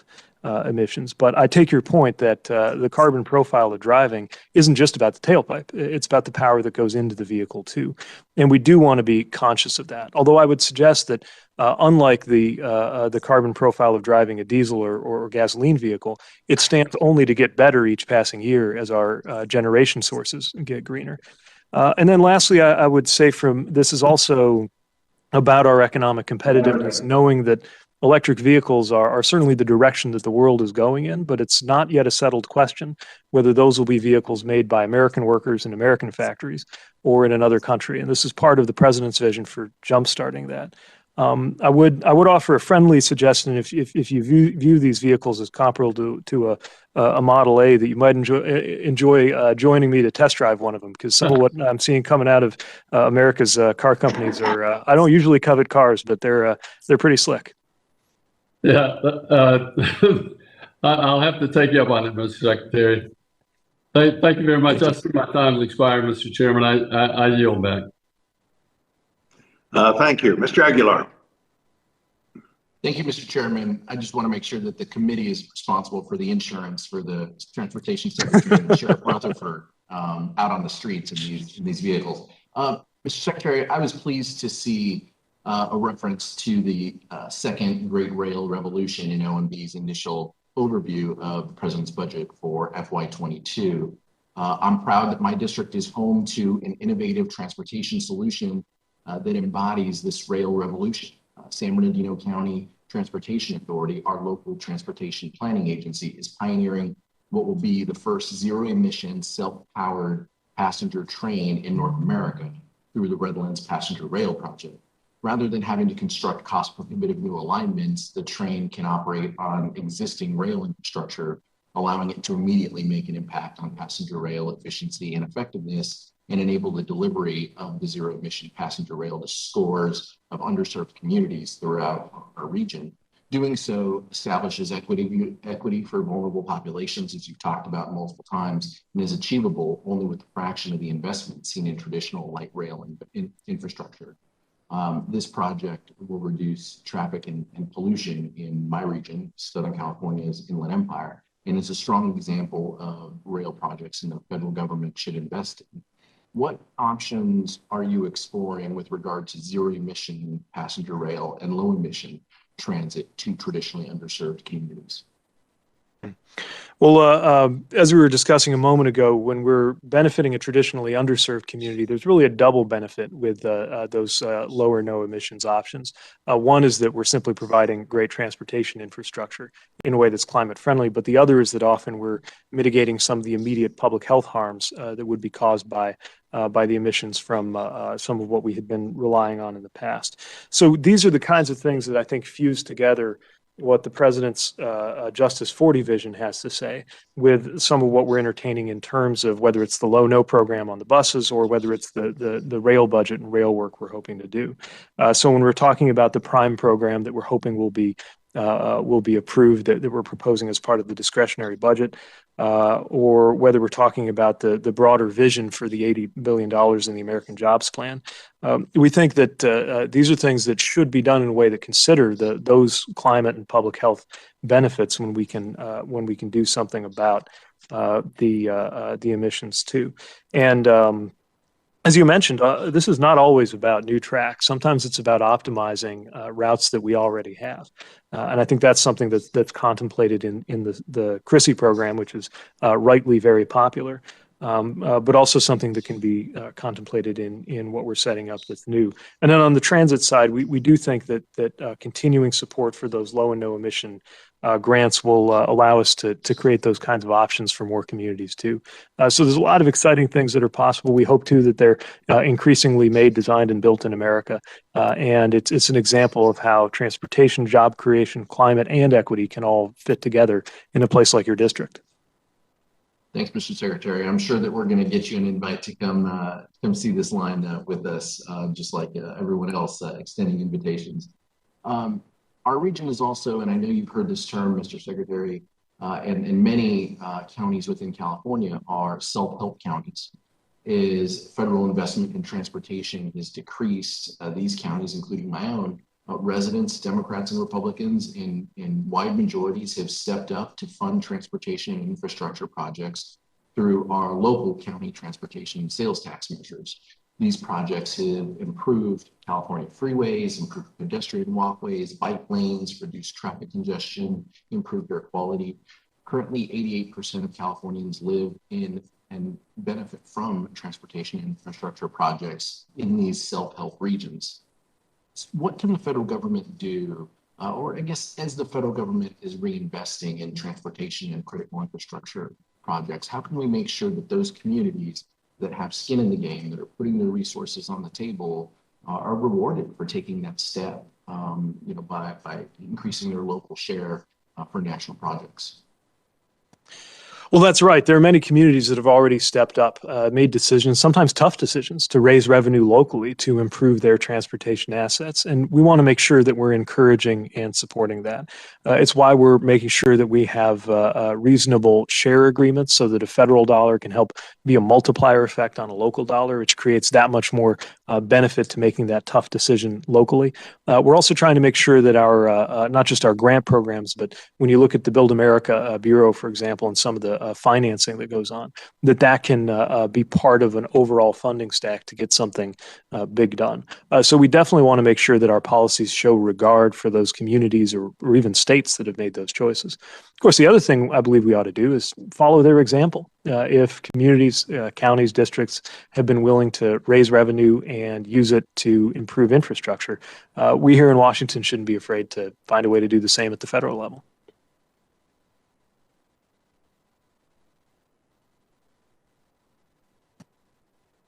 I yield back, Mr. Chairman. Sorry. Thank you. Ms. Henson. Well, thank you, Mr. Chairman, and good afternoon, Mr. Secretary. Thank you for joining us today. I appreciate, first of all, the chance to have a conversation with you earlier this week. Appreciated your outreach. Really enjoyed talking with you and getting to know you a little bit better before we had the hearing today. Per our conversation, I think there are a lot of ways where we can find some common ground on ways to support the interests and the needs of Iowans, specifically those in the first district. And one of the things that we did talk about on our call was the need to ensure that the Department of Transportation isn't leaving Iowans behind. Washington has a history, as you know, of leaving some people behind in rural areas, letting bureaucrats run the show. Bureaucrats tend to favor the polished grant applications from major coastal cities. Oftentimes, big cities have professional grant writers who can really work on those grants. And in contrast, many small towns in rural Iowa hardly stand a chance of getting critical resources for their roads and bridges. So I would like to ask you today, what changes are you implementing at the DOT to ensure that bureaucrats aren't just tossing applications from small Iowa communities that I represent, like Marshalltown and Guttenberg, for programs like the Build Grant and the new Thriving Communities program. So with that, thank you, Mr. Secretary. Well, thank you, and I appreciate your standing up for rural communities that can't be expected to have the kind of federal relations resources that a big city does, and shouldn't have to in order to be able to take advantage of the programming that we have and the programming that we hope, with the support of Congress, to be able to create. And that means, I think, several things. First of all, making sure that we have the most user-friendly process that we can, that we tear down complications or look for ways that duplication can be reduced, that paperwork can be simplified, so that you don't have to have the budget for an army of experts in order to navigate a process that's supposed to be about helping the community. A second thing is, again, to make sure that there's clear feedback for a community that doesn't make it the first time with what might be a great idea, but it was missing an important consideration. To make sure that's really clear, easy to understand, and that we're holding the hands of those communities as they think about reapplying, often as a vision is being refined over a period of time. If it's a black box, then you don't have any confidence that you would be more competitive in a future round, and I think we can do a lot about that. I'll say also, I've found that there are things existing in this department, some of which took shape under the last administration, that I think direct attention to rural communities. There's one, routes, and I'm going to fail at remembering what the acronym is for, other than that the R in routes is for rural. But the bottom line was to make sure that this department is more responsive and more helpful to rural communities. And we're reviewing what that was able to achieve achieve and thinking about how to carry forward the spirit of an effort that I think is motivated by that concern that you're raising. And I will say that kind of geographic equity is part of what we have in mind when we talk about ensuring that no one is left out of this round of a historic investment. So I would say all of the above are ideas we think will make a difference, and we'll be open to more from you and your colleagues in terms of how to make sure that everybody gets a fair shot at the opportunities that we're hopefully about to create. Yeah, and I appreciated in our conversation, I think you gave an example from when you were mayor of, you know, a 17-page document that you got down to 4 pages. So I think simplification is something all constituents probably are looking for coming from federal agencies. So I appreciate that from the customer service side. One thing we also talked about was the need to focus on increasing access to critical services through transportation and infrastructure. Robust infrastructure in Iowa doesn't just mean a nice road. It means being able to go to a doctor a couple towns over, a new job opportunity or school. But that happens as soon as federal resources go toward physical infrastructure needs, access to markets for our farmers and our producers as well. Iowa's farmers are feeding and fueling the world, as you know from your time visiting our state. So what are you doing to ensure that the president's next spending package is focused on physical infrastructure so Iowans can get their crops to market? Well, in order for the crops that come out of the breadbasket of America to make it around the country and around the world, we've got to have an all of the above strategy on our infrastructure. And that's why everything from roads and bridges to ports and airports, as well as rail and transit, is contemplated here. Often it might be a hang up in the Pacific Northwest around a port or a rail line that actually impacts the ability of a farmer in Marshall County, Iowa, to be able to get their goods to market. And so that's really the focus of that $621 billion that's concentrated on transportation infrastructure in the jobs plan. But I don't want to short some of the other things, even if they're a little outside of my lane with regard to transportation, especially when it comes to the relevance of broadband and the importance of broadband for those rural Americans who don't have great access. Because when we think about telemedicine or access to markets for farmers, or even just being able to do your schoolwork, we know that we've got to do better by those who have not had affordable or sometimes any access to high-speed internet. And to us, that's just as important to being able to thrive as being able to get connected to the interstate highway system. You need both. Yeah, our federally qualified health centers in Iowa saw a 750% increase in telehealth usage. So infrastructure is incredibly important, broadband as well. So thank you, Mr. Secretary, for your time today. And Mr. Chairman, I yield back. Thank you. Now we turn to Ms. Torres. Thank you, Mr. Chairman, and it's really great to see you, Mr. Secretary. See you again. I saw you in the new dance meeting just last week and talked to you about some great projects in California's Inland Empire, the 35th Congressional District that I so proudly represent. You know, we are part of that Inland Empire, an engine of growth for Southern California and our country, and yet residents still struggle with lack of transportation equity. All too often, low-income, vulnerable communities pay the price for the lack of affordable transit options, because access to affordable transportation can mean access to good jobs. My folks are driving 40, 50, 60 miles one way to work. And I know that you as a mayor, former mayor, understand this. This is why I've introduced the Fair Transportation Act. The bill would reinstitute the Transportation Equity Research Program at the Department of Transportation. This program would provide dedicated funding to addressing the gaps in data, research pilot programs that would allow us to develop, test, and implement equity solutions. The bill also includes an independent investigation of how DOT and state DOTs are considering equity and funding decisions. And it directs DOT to issue guidance on best practices of considering equity. Low-income communities deserve DOT funding decisions that demonstrate concrete, measurable commitment to equity, ensuring our vulnerable communities get their fair share from federal transportation spending. So can you speak to the role that funding for equity research, data, and demonstration programs plays in your equity framework? And will you work with me to include this bill in the infrastructure package? Well, thank you. I'd welcome a chance to learn more about this work and to see how we could work together on this, because it's vitally important to, first of all, have accurate information in terms of the equity impacts of these decisions, and also to make sure that we're in a position to really deploy these resources equitably. We've taken a number of steps within the framework that we believe Congress has provided already to maximize attention to equity. But what you're describing is further congressional backing that would really spell out more ways to make good on these values.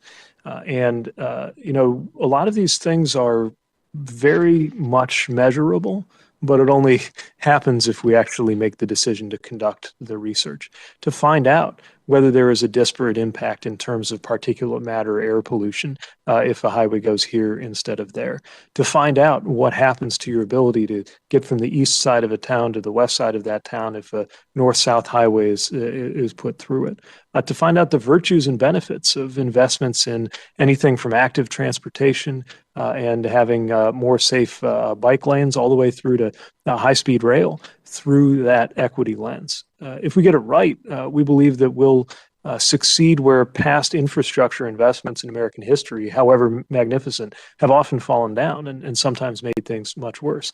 This time around, not just in terms of preventing harm, but in terms of actively lifting up those who've been excluded, we have a chance to do something different. And so we welcome ways to work together with you and your colleagues on that. And what I will say is that certainly, as again, to the extent that is allowed for by the frameworks we're in, and with clear executive leadership from the president, including in the form of the Justice 40 initiative, it's something we're paying attention to every day here in the department. Thank you, Secretary. And I really look forward to hosting you in the district and, showing off some of the great work that has already been done. One of the projects that I've been promoting is the Gold Line extension to the Ontario Airport, which is light rail. As you just stated, climate change issues, quality of air issues, that is all a top priority for us in the Inland Empire. We have an inland port, a dry port that, our communities suffer from poor air quality as a result of the trucks that have to go through our community on an ongoing basis. So thank you for being so thoughtful about all of these issues. And I look forward to continuing to work with you, Mr. Chairman. I yield back. Thank you. Mr. Gonzalez, please.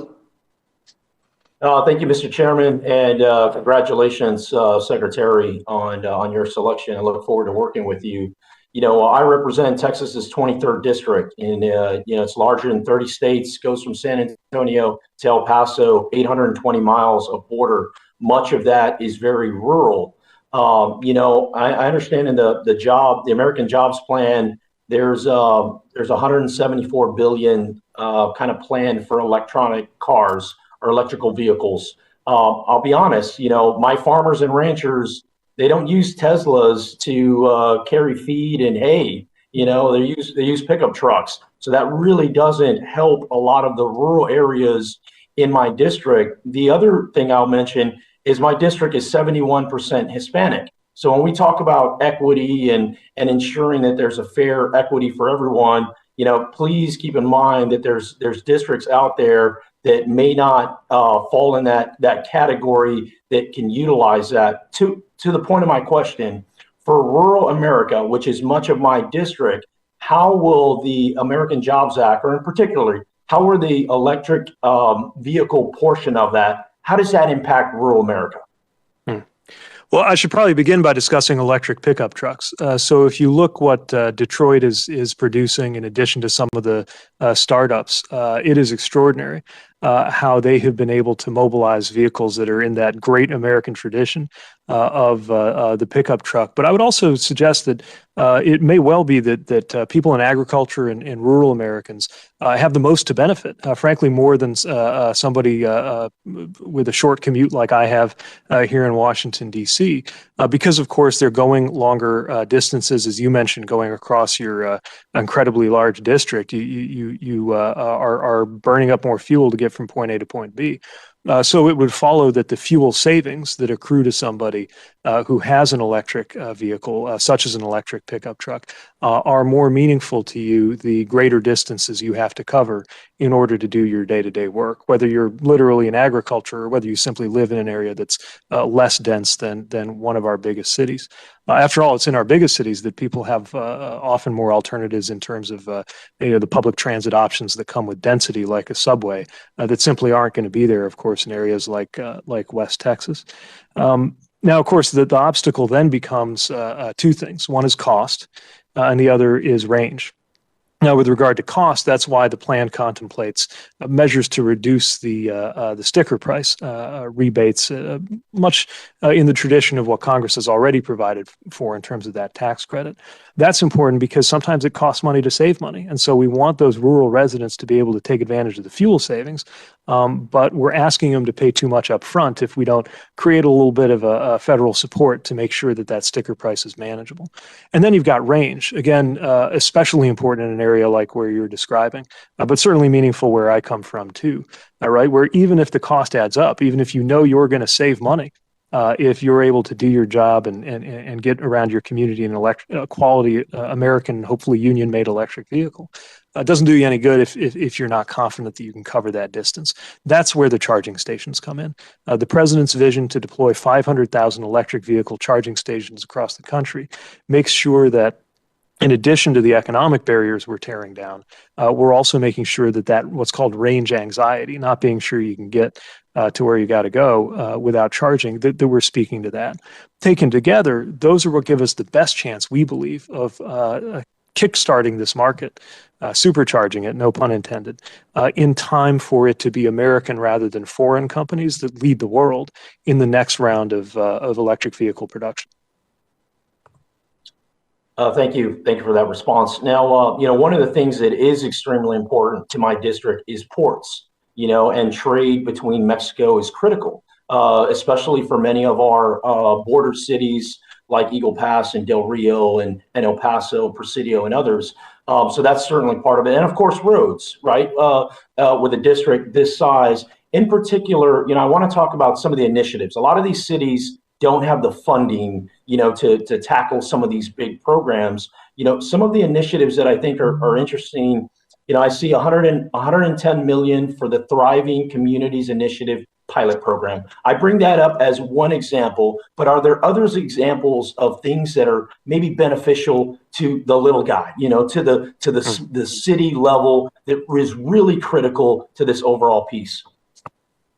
Yes, I think often when we think about, certainly things like ports, we think about giant seaports on our coast, which are, of course, very important.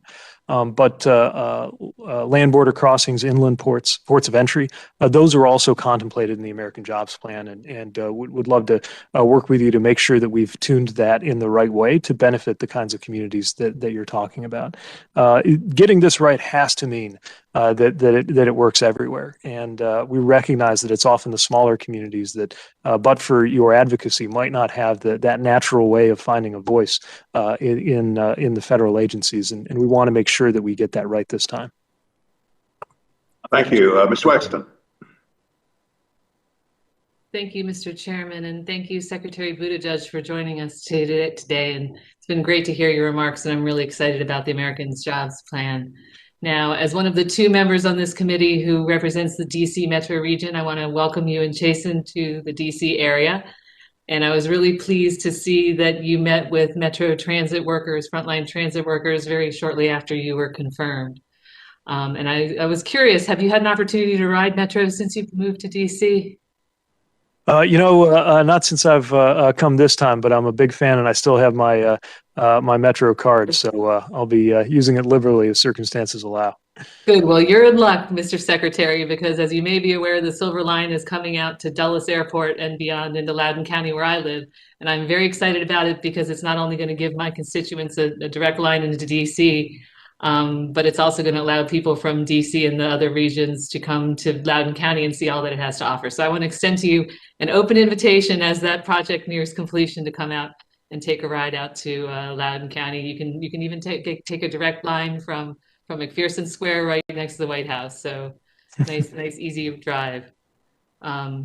So now one of the things that is interesting about this area is that the federal government, as you're probably aware, provides an annual appropriation to Metro because it's so important for the federal workforce. Were you aware of that? Yes. Do you agree that Metro is a vital part of moving the federal workforce? Indeed. And so may we expect to see federal funding for Metro in President Biden's full FY22 budget request?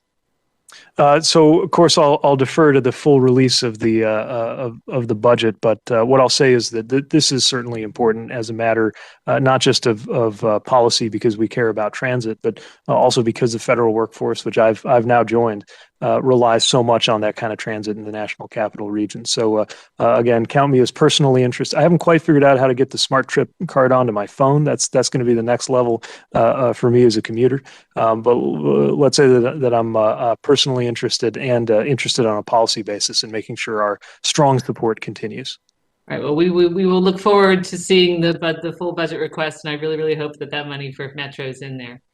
Now, one of the things that we've been talking about on this committee so far is about equity, and I understand that the administration is very important in ensuring that we have equity in our systems.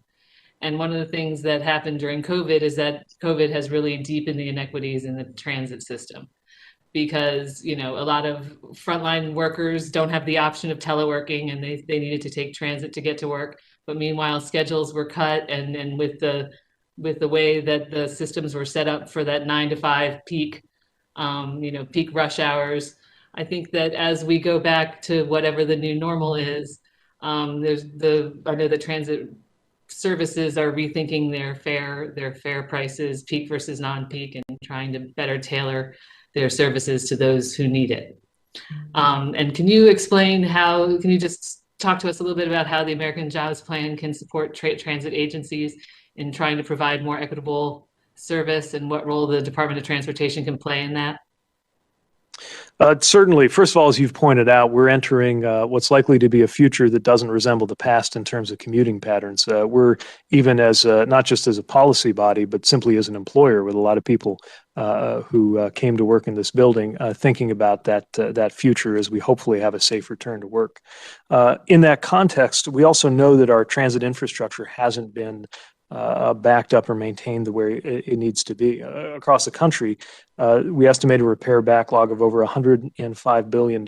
So that represents over 24,000 buses, 5,000 rail cars, 200 stations, and thousands of miles worth of track and signals and power systems that need to be replaced.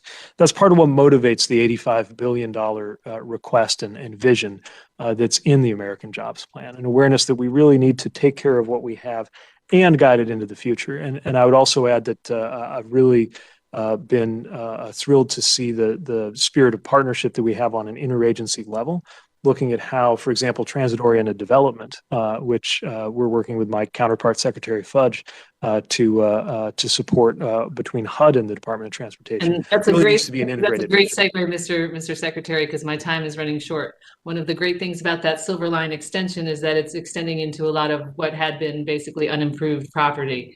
So we're looking to create transit-oriented developments there, but affordable housing is a huge issue here in Loudoun County, and it doesn't do any good when they build a bunch of condos that start in the 500s.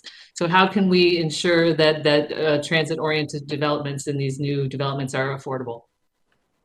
Well, I think this goes to thinking about things not one federal silo at a time, but in terms of what it's actually like for a family, where your transportation budget or commuting costs and your housing costs sit right next to each other. And for too many low-income families, that figure has risen above 40% of income, which really isn't affordable or sustainable. And so, in addition to the measures that are intended to provide or support housing in the jobs plan, we're going to work to make sure that we're doing our part, contemplating projects and initiatives that have a great handshake with the development or housing side as we build out better and more affordable and, of course, more climate friendly and equitable transit resources with our transportation side of the house. Thank you so much, Mr. Secretary, and I'll yield back. Thank you. Mr. Espeon. Thank you, Chairman, and thank you, Ranking Member. Secretary, good to speak to you again. I think this is the second time today, But I wanted to follow up on what I originally spoke to you earlier, which is the Second Avenue subway and the training component of it. First phase was built and it was very successful. The second phase is 75% done. Tunnel work is done. But obviously, there's 3 stops that we need to do. But it won't be successful unless I can get folks from the district some jobs. And it seems to be sort of like a vacuum of a real direction of where to go in terms of the job training for it. We know what the jobs will be because the first phase already told us what they were. But we want to make sure that people are trained. Do you have, or are you willing to work with us to develop a training program that perhaps could be a national model for this transportation infrastructure bill? Thank you. You know, this is part of why we believe that workforce development and workforce investment go hand in hand with the hard infrastructure asset investment that we're proposing in the jobs plan. And you see that reflected in a lot of different ways in the president's vision, including also the creation of a civilian climate corps, which we think also will lead to a lot of opportunities to build up skills and build up workforce readiness for those who have been perhaps cut out of opportunity in the past. But it also has to mean working with partners in organized labor to make sure that pre-apprenticeship programs create that pathway into that work, and making sure that we do everything we can to cultivate that newer generation having an opportunity to participate and thrive. At the end of the day, this is a jobs plan. It's called the American Jobs Plan for a reason. And we have to make sure that those jobs are available to Americans in the neighborhoods where we're making those investments. And now the good news is the economic analyses suggest that the majority of the jobs we're going to create are available to Americans, whether you got a college degree or not. But there is still, to your point, a need for building skills, creating pathways, and just inviting people in who may not have that as an inheritance through many generations in their family to be connected to a particular skilled trade, but who would absolutely thrive and be able to provide for their own next generation of kids if they had a shot at one of those jobs. Thank you. Mr. Secretary, I have the biggest parking lot in the country. It's called the Cross Bronx Expressway. And literally cuts right through the middle of the Bronx, and it has determined that you have a South Bronx and North Bronx. Of course, the South Bronx is poor and poor quality of air. So I was wondering, what's your vision on decking places like the Cross Bronx Expressway, similar to what I-395 did or the Boston Big Dig? If you're looking at that potentiality of decking these very archaic visions of Robert Moses and Power Broker, who divided that neighborhood in a very stark way. What's your vision on that? Yeah, these are the kinds of issues that motivate us to be targeting dollars in places where U.S. investment may have made things worse at some point, sometimes by neglect, sometimes by design. And as you mentioned, The Power Broker is a biography of Robert Moses, which describes how many decisions were very intentionally made to restrict or diminish access or reinforce segregation in certain areas, with a highway also acting as a wall. It may be easier at certain times of day or for some people to get from a certain part of the Bronx to Manhattan than to get to another part of the Bronx.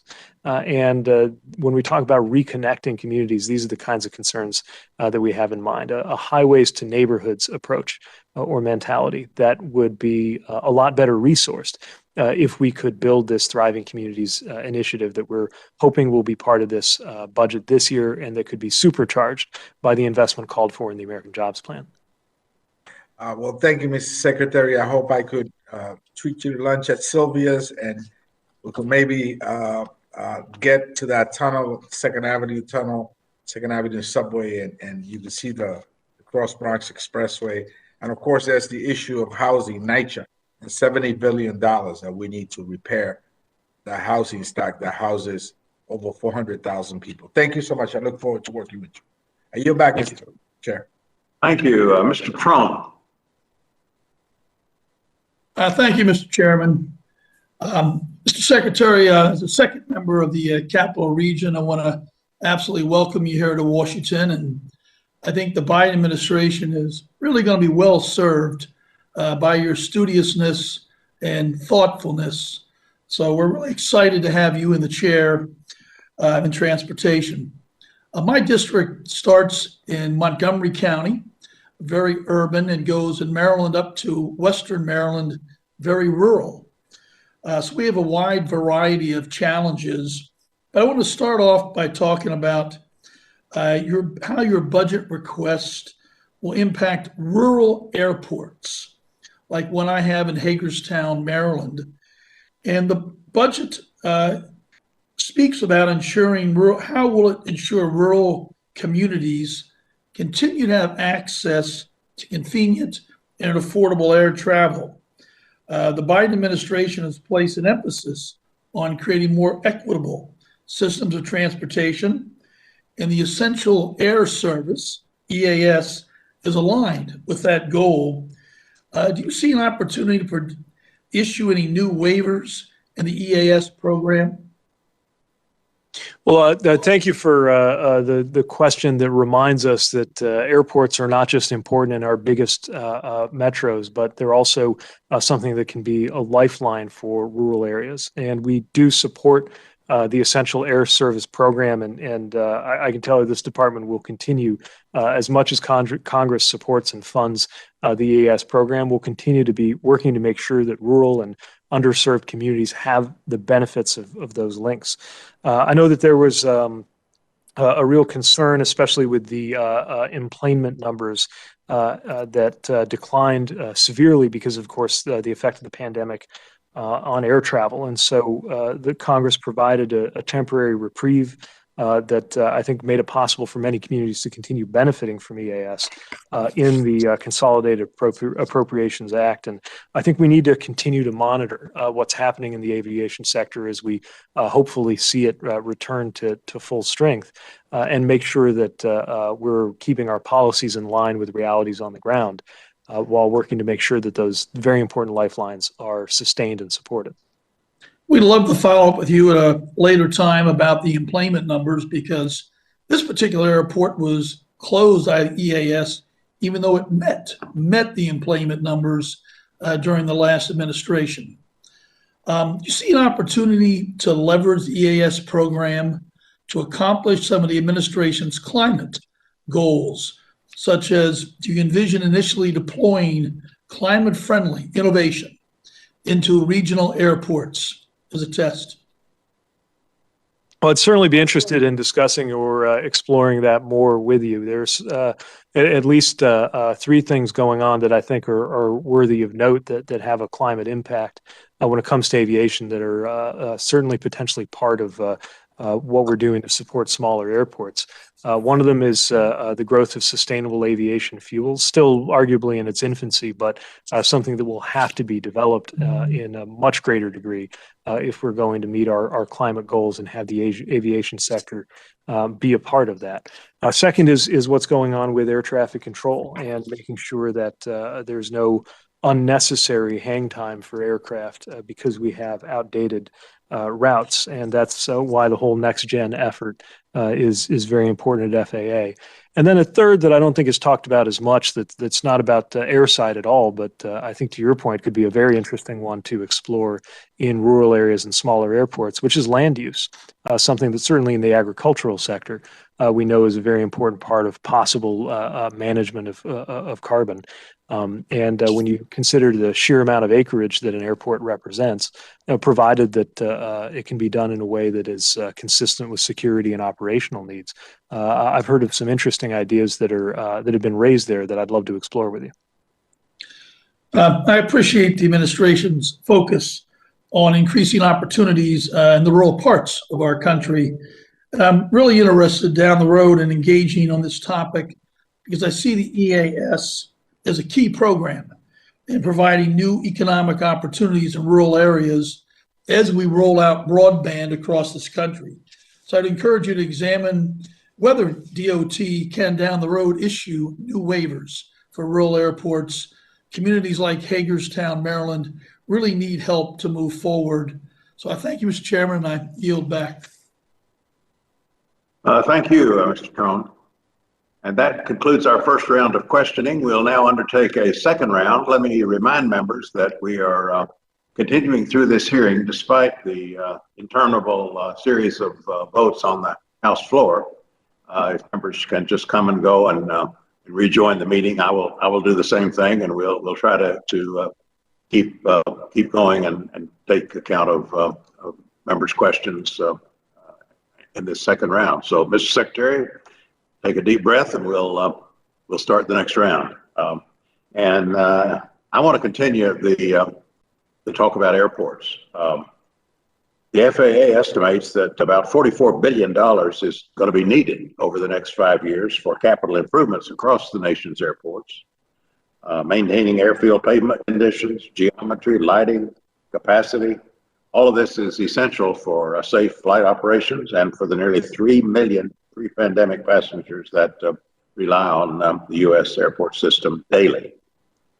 Now, among these $44 billion in capital improvements, I'll make a parochial note. One of the main claimants is the airport in my own state, Raleigh-Durham International Airport. We need a new runway, and that story is replicated, believe me, across this country. There has been some relief for airports in the COVID relief plans. I'll just take brief note of that. There was a lifeline of $20 billion to airports and their concessionaires for operational expenses when passenger travel ground to a halt. But now these same airports and concessionaires have got to ready themselves for the return of passengers and the pent-up demand. We hope and expect there will be a pent-up demand where people want to visit family and friends and conduct business and enjoy the excitement of travel. So we got to prepare for that, and it's appropriate that the American Jobs Plan proposes to assist with that readiness in the form of $25 billion for aviation infrastructure. I have to note, though, that this still leaves estimated unmet capital needs of about $19 billion. So, Mr. Secretary, my question is, how are we going to do that, or are we going to be able to do that? I think we must do it. Can we do it without, can we do it simply with discretionary funding? Should we consider an increase in user fees, particularly the passenger facility charge? More generally, what does the jobs bill and the 2022 budget assume about airport needs going forward and about funding availability? Well, airports are another area where Americans have sometimes been asked to settle for less than our counterparts in other countries. Matter of fact, some rankings of the top 25 airports, where I would wish that 25 out of 25 were here in the U.S., in some rankings, none at all are. And so we know we've got a lot of work to do. Let me start with regard to the budget and just mention that I know there has been concern about the Airport and Airway Trust Fund. Mentioned that a general fund transfer was needed in order to sustain the balances of the trust fund. I do want to note that with the return to air travel and the recovery that we're projecting, our current projections indicate a sufficient cash balance for that airport and airway trust fund. Although, of course, if we saw any warning signs there, just in terms of the conditions of the fund, we'll make sure to alert Congress. More broadly speaking, in terms of that need for a generational investment, let me mention three of the things that the $25 billion that the Biden-Harris administration is calling for could include. One is additional funding for the airport improvement program. So that's the targeted funds that help make sure that airports can keep with the times and can be done in our time in a way that shows regard for climate concerns too. A second is upgrades to FAA assets, which meet the core mission of FAA with regard to aviation safety, but also have benefits in terms of efficiency. And the third is entertaining a new program that would support terminal renovations and multimodal connections, because as some of the other questions here have pointed to, so much depends on all of the ways that you get to and from an airport, not just the quality of the airport itself. and that often includes ways to make sure somebody doesn't have to rely on a vehicle or get stuck in traffic on their way from their home or workplace to the airport. So those are the kinds of things that we can do with an investment that we think would restore the U.S. to a leadership position, but recognize that there is always more that could be done, and we would hope to leverage other resources in addition to federal funds when communities want to take their airports to the next level. Thank you. Mr. Diaz-Balart. Thank you very much, Mr. Chairman. By the way, I thought it was a fascinating discussion between the Secretary and Mr. Rutherford on this whole issue of electric vehicles. I thought it was spot on. Obviously, as to manufacturing innovation, whether it's going to be done in the United States or not, history shows us that the best way to export manufacturing and jobs overseas is to impose excessive central government regulations and or increased taxations, particularly increased taxation above what even China charges. But Mr. Secretary, again, let me pose to you a different issue, a different question. And I look forward to hearing more about your proposal for the $625 million in competitive passenger rail programs.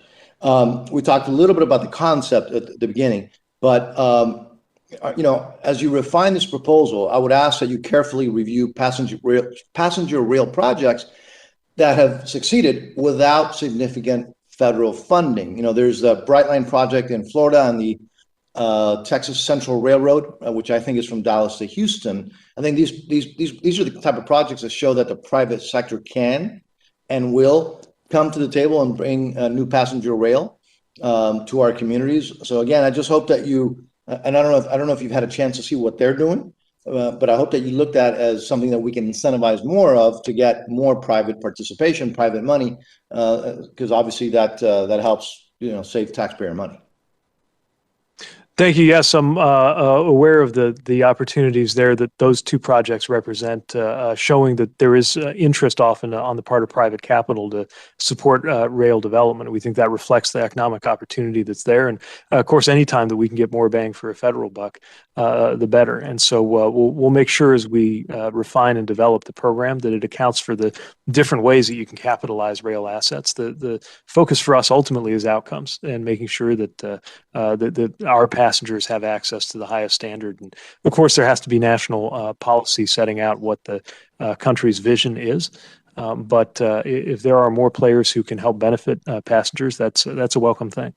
Yeah, no, I get that, and I appreciate that. And obviously, I'm not going to ask you to get into details because it would be unfair to ask at this level for you to give me details. But what's your vision for leveraging private resources for passenger rail development? I mean, I would invite you to discuss DOT financing like private activity bonds, safety programs like consolidated rail infrastructure grants, in addition to anything that you might want to tell us about this new program. Anything that you can give us, I know shortly, but anything that you can give us at this stage.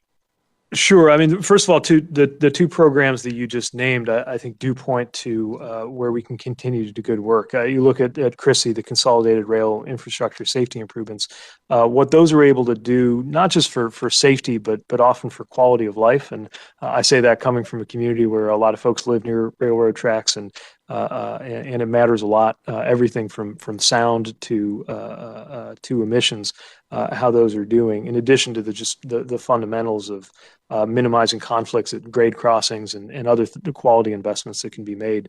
That certainly is something that benefits both the freight and passenger side.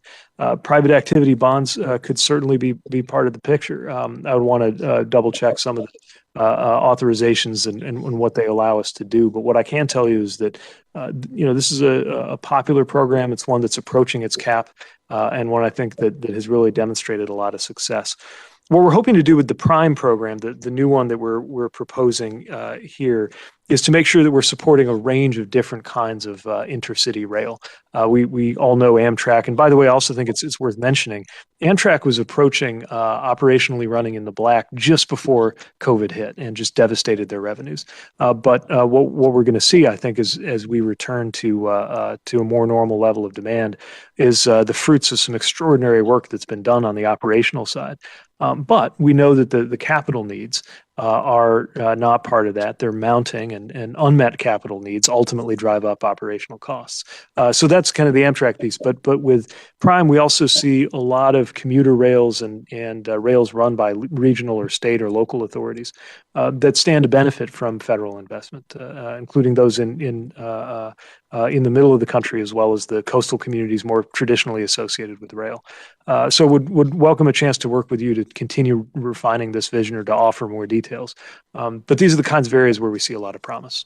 And no, Mr. Secretary, and I look forward to working with you. By the way, I know you mentioned, you looking at authorization. We're appropriators. We're not that concerned about authorization. That's not true. That's not true. Just kidding. Mr. Chairman, I yield back. All right, thank you. Ms. Clark, I'm going to turn the gavel over to you while I go vote. And of course, it's time for you to recognize yourself because your questions come next. Well, thank you, Mr. Chairman, and I recognize myself for 5 minutes.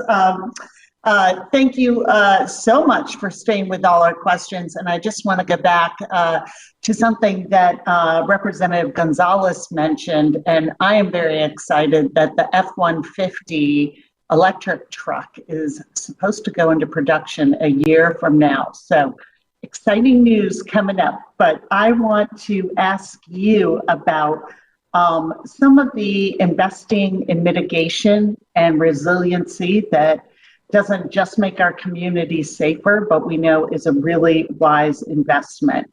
The American Jobs Plan proposes $50 billion for improvements in infrastructure resiliency.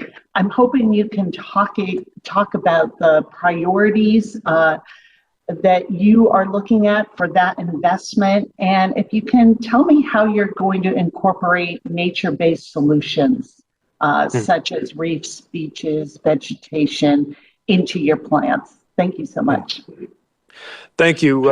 Resiliency, I think, speaks to the fact that no matter how good we get at preventing climate change from reaching the worst outcomes, changes are happening around us right now. And it would be irrational to insist on continuing to build our infrastructure across the 2020s on the same terms that we might have used in the 1950s or the 1920s. If a road is being washed out repeatedly due to rising sea levels and the increased frequency and severity of storms, it might not make sense to put that road back right where it was. And so that's just a thumbnail illustration of the kinds of things we mean when we talk about resiliency. Can the road be built on different terms or in a different way or strengthened in some fashion? And this is another area that takes us beyond simply the areas that I get to work on in transportation. There's a Building Resilient Infrastructure and Communities program contemplated for FEMA as part of the President's plan. There are elements of the HUD's CDBG program that would be connected to this imperative of resiliency. As well as the things that would go on here with our department. Now, I mentioned nature-based solutions, and these are very interesting and rhyme with my own experience as mayor, where sometimes not just so-called gray infrastructure, like building more pipes and tunnels to deal with stormwater, but so-called green infrastructure, planting in certain areas where plants would do some of the work for you and divert that stormwater out of the system so you wouldn't have to spend hundreds of millions of dollars in new tunneling. Can really make a big difference. And it does make sense in ways that we've increasingly, or at least haltingly done on things like highway right-of-ways, where we better incorporate, certain kinds of planting, for example, versus the consequences, and by the way, the expense of mowing, right? To things that are really, I think, more ambitious and future-oriented. I've seen some states pursuing things like a reuse of rail bridges to create routes for large animals to pass over roads and reduce animal strikes, which can be fatal for drivers in rural areas. A lot of interesting potential there, and certainly part of what we mean. And when we talk about really envisioning and efficiently providing resilient infrastructure for the future. That's terrific. Thank you. Thank you so much. And I also want to thank you for your request to fund the replacement of the 5th and final training ship for the state maritime academies. Some of the vessels in this fleet are over 50 years old and have reached the end of their useful service life. And I know these ships are an important priority for this committee, and I appreciate your support. And if you had any update you could share with us, that would be terrific. Sure. Thanks for raising this. We're proud of those training ships, but those aging school ships have needed to be replaced, and the budget proposes to fund the replacement of the fifth of five, the training ship Golden Bear, which is currently on loan to the California State Maritime Academy. So once fully constructed, that would mark the completion of this process, where the department and Congress have been working together to address those ships that have exceeded their useful life. So I want to thank and acknowledge Congress for that work, because these ships support the next generation of the U.S. maritime workforce. They allow us to train cadets in state-of-the-art environment at a time when we know that the future ranks of merchant mariners are going to be very important to our economy.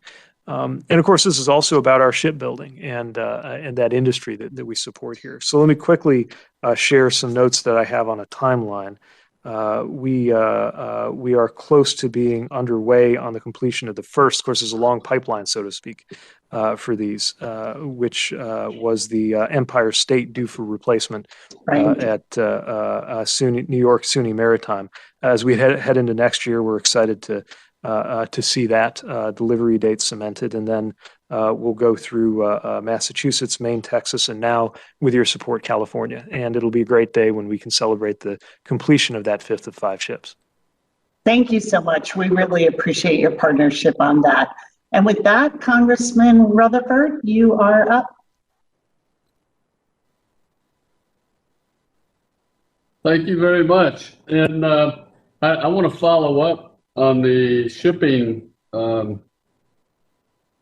avenue here. I am very appreciative, Mr. Secretary, of the support that I hear coming out of the administration for the Jones Act and making sure that this country is ready for our maritime, to meet our maritime needs.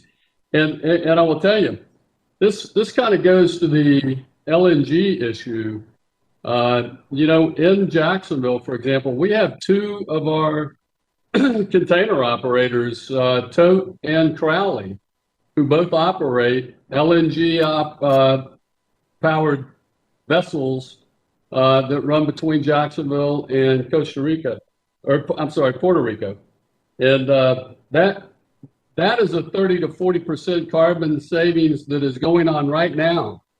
And so I think that's very important to recognize that maritime is really kind of leading the way here on some of this natural gas effort.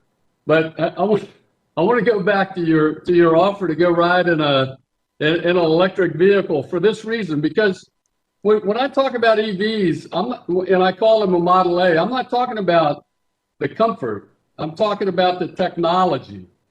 If you look at the technology that's in an EV today, the batteries with all of the toxic chemicals, the cobalt, the lithium, all of that, and the fact that it takes hours to charge them up and that sort of thing, and the limited range, that technology is Model A technology, I think, compared to where it's going to be in 100 years from now. Just like the Model A is nothing like, you know, the vehicles that we drive today.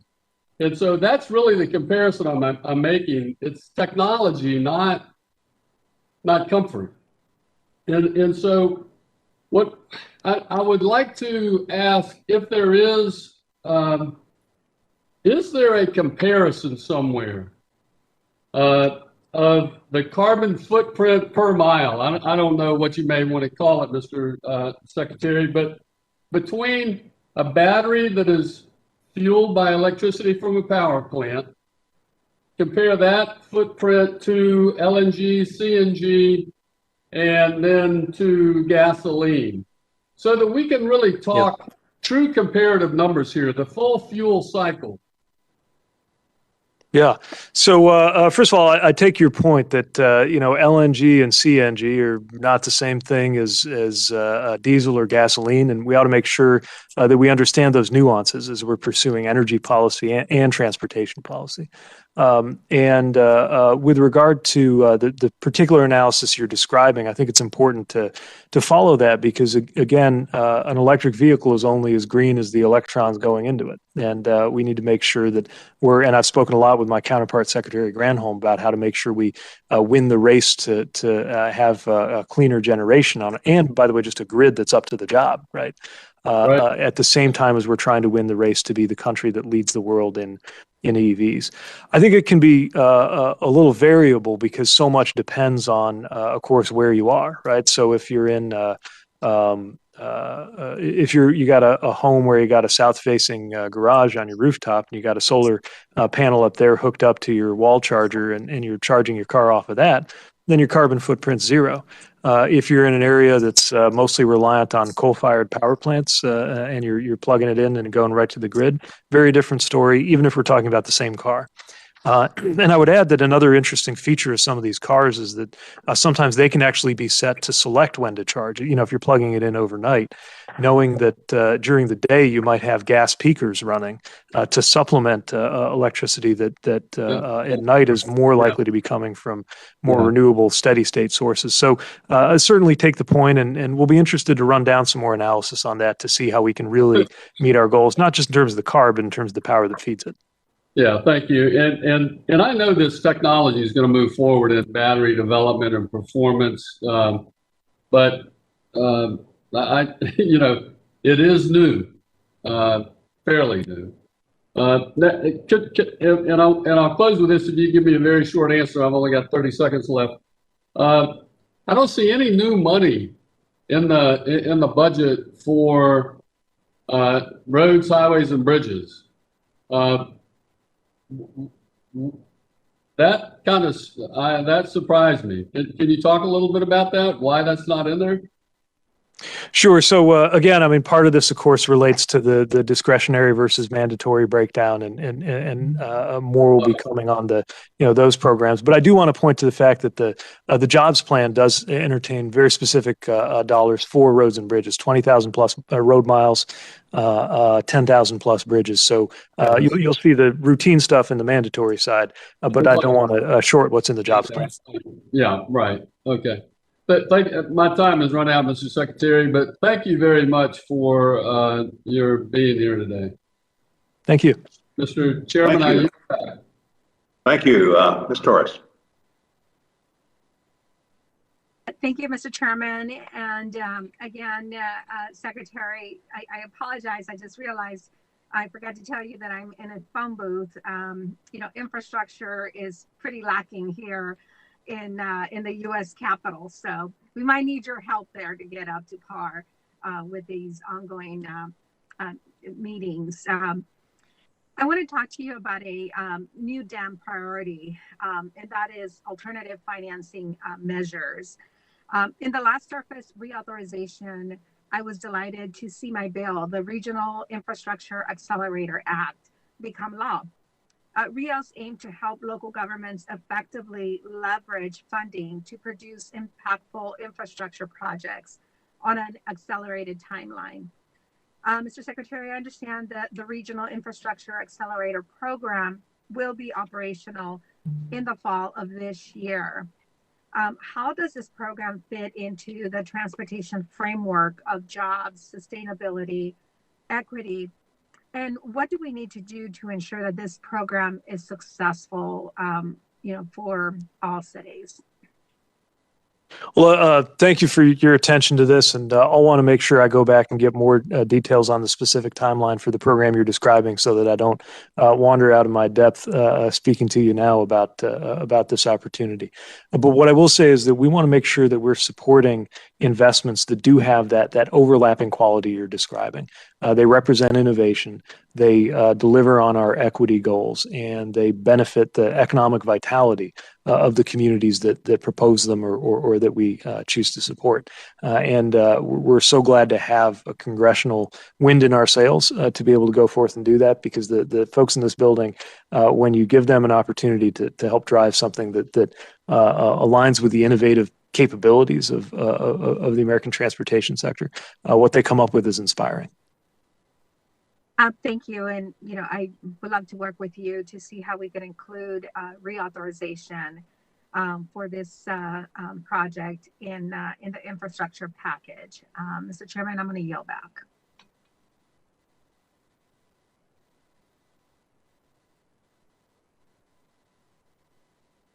Thank you. Mr. Garcia. Thank you, Mr. Chairman. Thanks again, Secretary, for the time. I have a question. Maybe it's overly simplistic, but I apologize for that in advance. I'll get to that in a second, though. I just want to touch on something you said in the last round of questioning. At the end of one of your answers, you said that the federal government should not be afraid to raise revenue. I may have just understood what you were getting at there, and I missed the context maybe, but can you elaborate on what you were getting at there?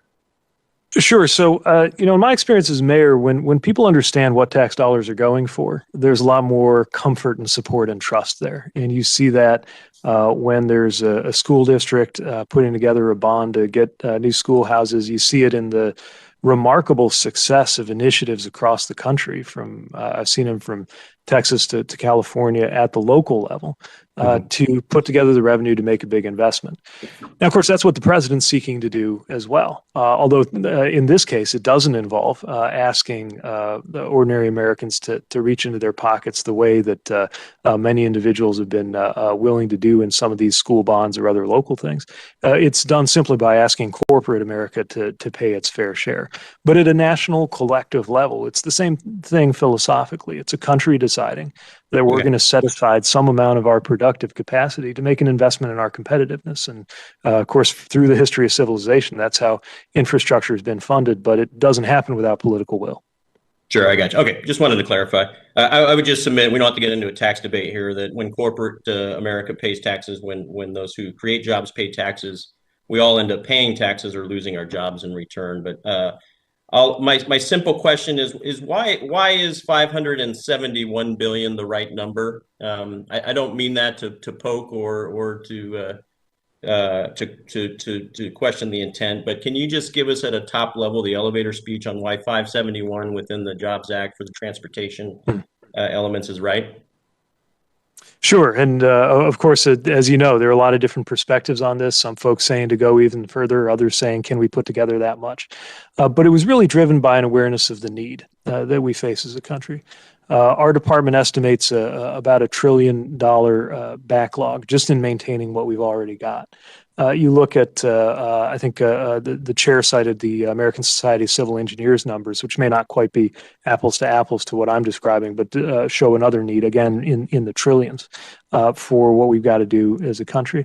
And the numbers are designed to fit around specific outcomes that we want to deliver. The 20,000 miles of road that need to be improved the most, the 10,000 bridges that need to be improved the most, the 10 major economically significant ones that need attention. The cost, at least our estimate of what it would cost to actually move our rail infrastructure into the future and so on across the different pieces inside and then beyond transportation infrastructure. We're certainly open to input on where our partners in Congress believe that the needs are greatest and how that fits. But our best take on what we can do and frankly what we have to do guides us toward the scale and scope of the president's plan. All right, great. Thank you for that. And then I would just end with, in my district, I represent a northern district of LA County where we have just outside of our district line in Edwards Air Force Base. We have a lot of aerospace and defense infrastructure and footprint, both federal level, but also on the private commercial side of things. We have a facility called Plant 42, which is really a crown jewel to our nation's security. A lot of high-end development, a lot of sustainment work, construction of the F-35, development and build of the new bomber. Going into that facility, we only have a single point of entrance, with thousands of workers, several different companies, federal agencies, including NASA involved, the U.S. Air Force and other services. This single point of entrance is also hindered by a choke point of having a railroad going right across the intersection that feeds into this plant. this is obviously a clear candidate for a transportation improvement, and beyond being a jobs creator, a job sustainer and quality of life of those working there. But it also has very significant national security implications. As you can imagine, that becomes a very vulnerable site. So we don't have to go into the details here. I'm looking forward to having a deeper dive on this one, especially within this committee, but also in other opportunities. But I would extend an invitation to you to come out. We had the acting secretary of the Air Force come out just a couple of weeks ago to see firsthand in our district the unique elements of my district. Is we have the worst traffic probably in LA County, but then we also have some of the most urban areas and some of the challenges with broadband infrastructure and whatnot as well. So the full gamut of transportation challenges. I'd love to be able to show you around in 25th District at some point. And I'll yield back. Thank you, Mr. Secretary. Thank you. I'd enjoy taking you up on that. Mr. Aguilar. Thanks, Mr. Chairman. Thank you, Mr. Secretary. Appreciate one more bite at the apple here. I wanted to build off of Representative Clark's questions about resiliency and climate. How do you envision the agency's relationship with FEMA as you're making these investments in infrastructure? What kind of lessons can be applied to ensure that our transportation investments can last for many decades? And how will that impact some of the FEMA conversations that we also need to have? How can the agencies work together in that regard? It's a great question, and I think it's one that challenges us to get outside of our silo and make sure that we're taking advantage of the expertise and data that another agency has. In fact, to that, I might add a third, which is the U.S. Army Corps of Engineers, especially when we're thinking about what they're doing around breakwaters or dams or other things that are often relevant to coastal infrastructure resiliency. I think FEMA curates a lot of data that could help us understand where the greatest risks are to critical infrastructure assets, and perhaps also some experience now on what is more survivable in the types of storms or other extreme weather events that we see picking up in terms of increased frequency and severity. And so as we're trying to target those resilience investments that hopefully will include $50 billion supported in the president's vision, making sure that we have that kind of interagency approach, I think is really going to pay off. What we don't want to do is build things in a way that is fighting the last war and then spend some combination of FEMA and DOT dollars putting it back so that the same thing can happen again in a few years. So I'll take your question as an invitation to do some homework and get with our FEMA partners that we're certainly working with on a lot of interagency projects and see how we could best team up to make the most of those investments. Yeah, do you think that that's something that should end up, as projects are graded and scored, is that a factor? Is that a criteria as to, when we talk about climate and resiliency and how these agencies are working together and how we ensure that this has, lasting impact? Well, certainly as we're refining the criteria on discretionary programs and making clear that we expect resilience or climate effects to be part of that. Part of that, of course, is just climate benefits, reducing emissions and that sort of thing. But part of it is taking account of that. And so, yes, anytime that a community can demonstrate that they meet our stated criteria around resilience by teaming up with FEMA to demonstrate how one way of doing things is better than another, or how what they're proposing to do is better than what they had, I could only see that benefiting the strength of the program and giving us a better result for the taxpayer dollar. Thanks, Mr. Secretary. I appreciate it. I'll yield back, Mr. Chairman.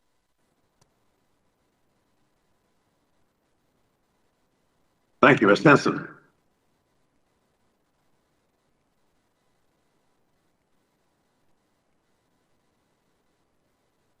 Ms. Henson? All right, Ms. Wexton, sorry. Thank you, Mr. Chairman. I'm glad to get the second chance as well, because I don't only represent parts of Metro, I also represent a number of airports, including Dulles International Airport and a number of smaller regional airports. And so I'm really glad to see the administration's focus on air traffic safety and modernizing FAA assets, both just as administration priorities and in the American Jobs Plan and in the budget request. So I represent Manassas Regional Airport, which is the largest general aviation airport in Virginia. And I'm working to help them replace their more than 60-year-old air traffic control tower. I went up in the tower early last year before COVID, and met with the FAA controllers who work there. And they showed me the emergency escape catwalk, which has been condemned and is not actually usable. They showed me the leaky roof that needs to be replaced. They showed me the fly swatter that they keep near the air traffic control because they get wasps every spring and every summer, and they have to kill the wasps in between trying to wave in the planes. But what they couldn't show me was the end of one of their runways where they could see the approaching air traffic, because the tree line has grown up so high that their line of sight is seriously impaired. So this is obviously dangerous, not only to the people flying in and out, but also to the air traffic controllers, and their job is stressful enough. So can I look forward to working with you and the FAA to address these critical safety issues at Manassas as prioritized in the budget request in the Americans Jobs Plan? Certainly, as you note, not only the American Jobs Plan, but also our budget request for FAA contemplates these safety needs and issues like the line of sight issue you're talking about, and just the general condition of our facilities is absolutely part of that vision. And I understand that Manassas isn't unique, and so what the challenges that we're facing here are challenges that are being faced all around the nation, and so it's something that would be really, really beneficial because it is a big economic driver for the region. Thank you. So I want to ask you very quickly about GPS. As you know, it's essential for national security, communications networks, the energy grid, emergency responders, et cetera. But it's also very vulnerable to things like solar events or spoofing and hacking. And currently we have no backup plans, or system rather. So in January, Department of Transportation issued a report that found several different technologies are needed to create a secure and resilient backup system. Do you agree with these findings? And do you agree with the findings that we need a variety of systems as a backup, or just one? This is such an important dimension of safety, because it's not just in what we think about, like the kind of GPS technology individuals use on their phones, but it's part of everything from positive train control to maritime, and of course aviation safety. The demonstration has recommended that we move forward, making sure we have a more resilient system and establish alternatives. So our work is synchronizing. Do you think that there should be one chosen technology, or do you think a variety of technologies is a better and more effective way to build in that resilience and redundancy? So I would hesitate to speak alone on the technological dimensions of PNT backup, knowing that we have DoD and HHS working on this as well. Of course, the DOT stands by our work, but we're trying to make sure we keep it in sync with the interagency as we contemplate backups to the space-based system. So what is the department doing to move forward with the implementation of a backup system at this time? So the demonstration points towards steps that can be taken. Obviously, we would be looking for congressional authorization or resources if we were to be called on to pursue more. And I can get back to you with more information about the results of the report. And do you believe it should be funded entirely by the federal government, or do you think it should be a part of a public-private partnership?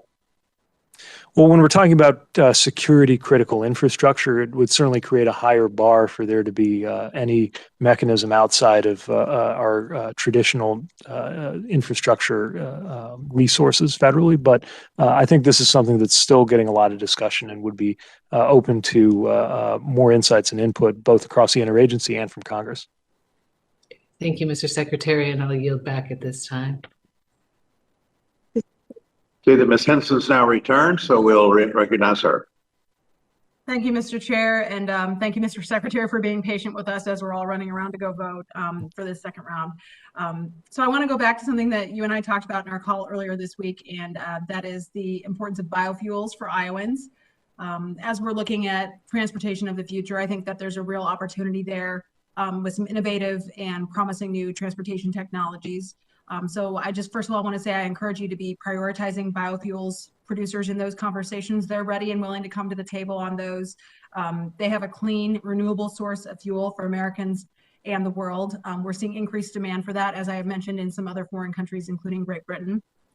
So I just wanted to just ask quickly if you could share maybe some of your ideas for how we can work together to encourage the use of biofuels in many areas for a cleaner and more efficient way of transit.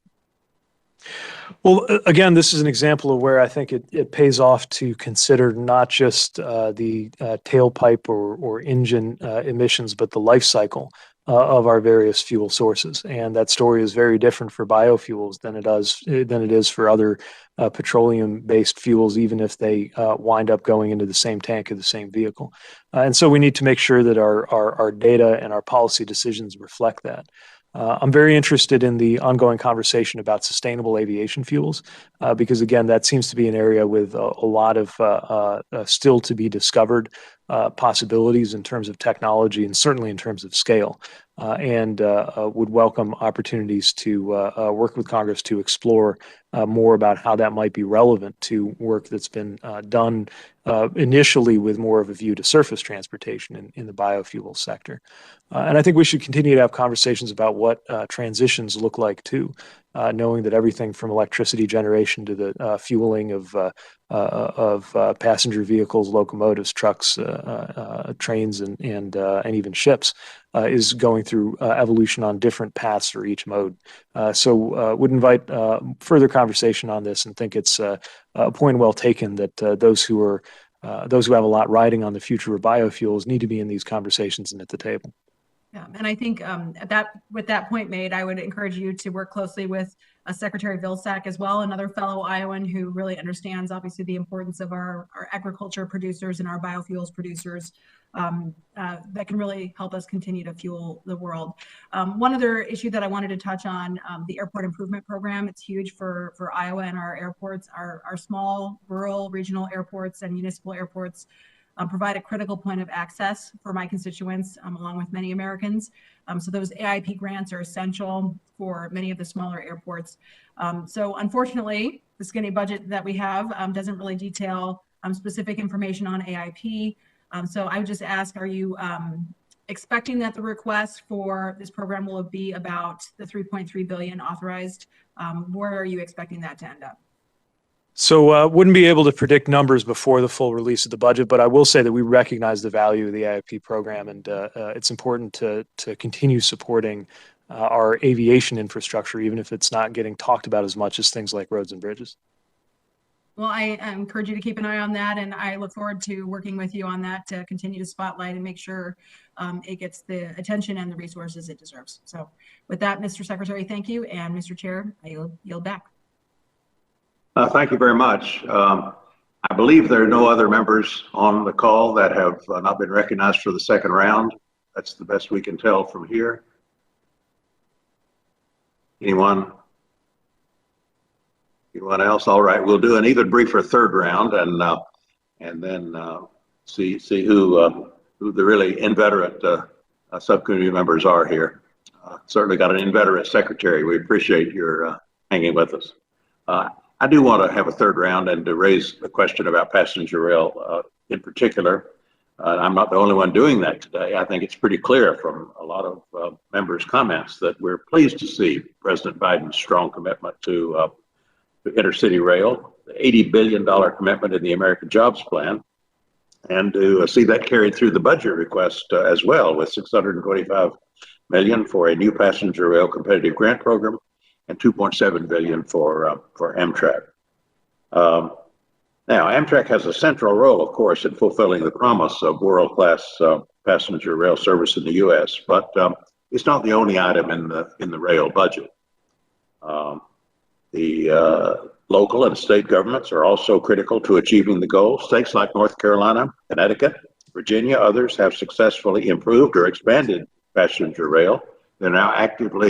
We are now actively securing more corridors, developing those corridors, and that kind of corridor development will benefit freight as well as passenger rail.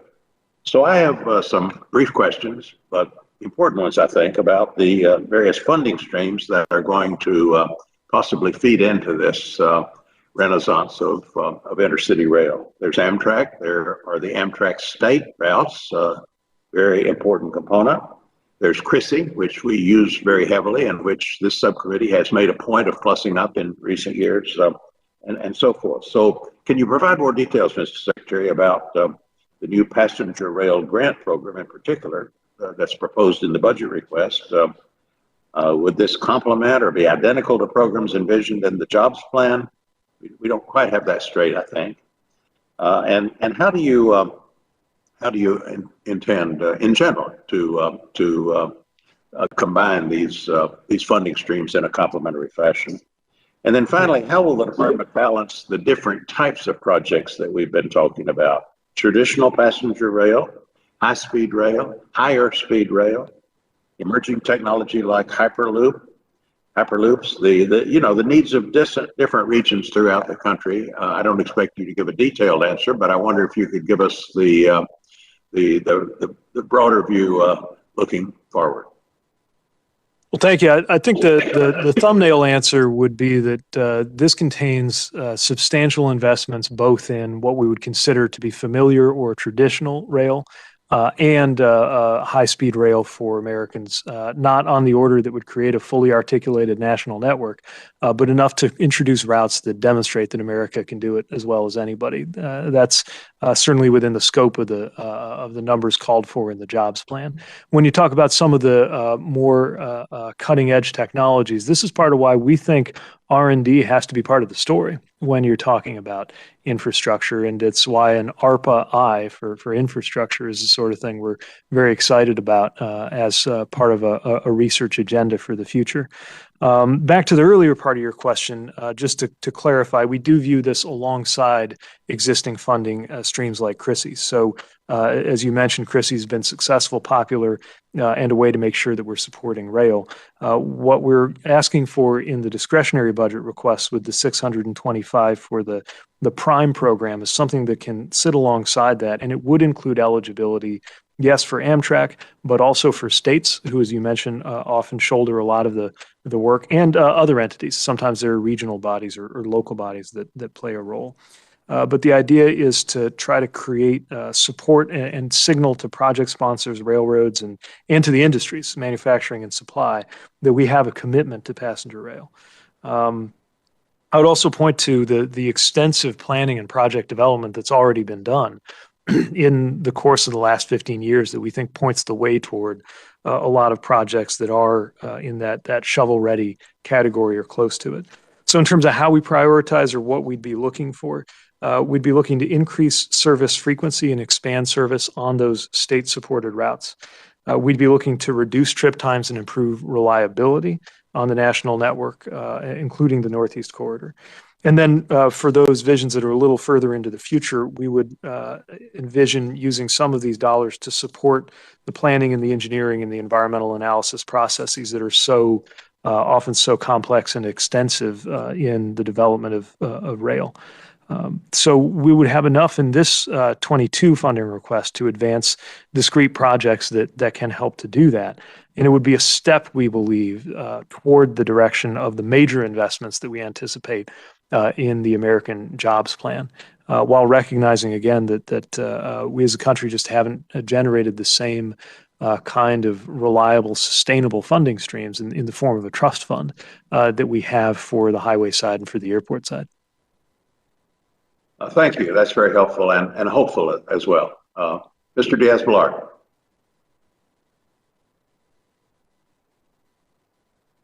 Thank you, Mr. Chairman. Is this working?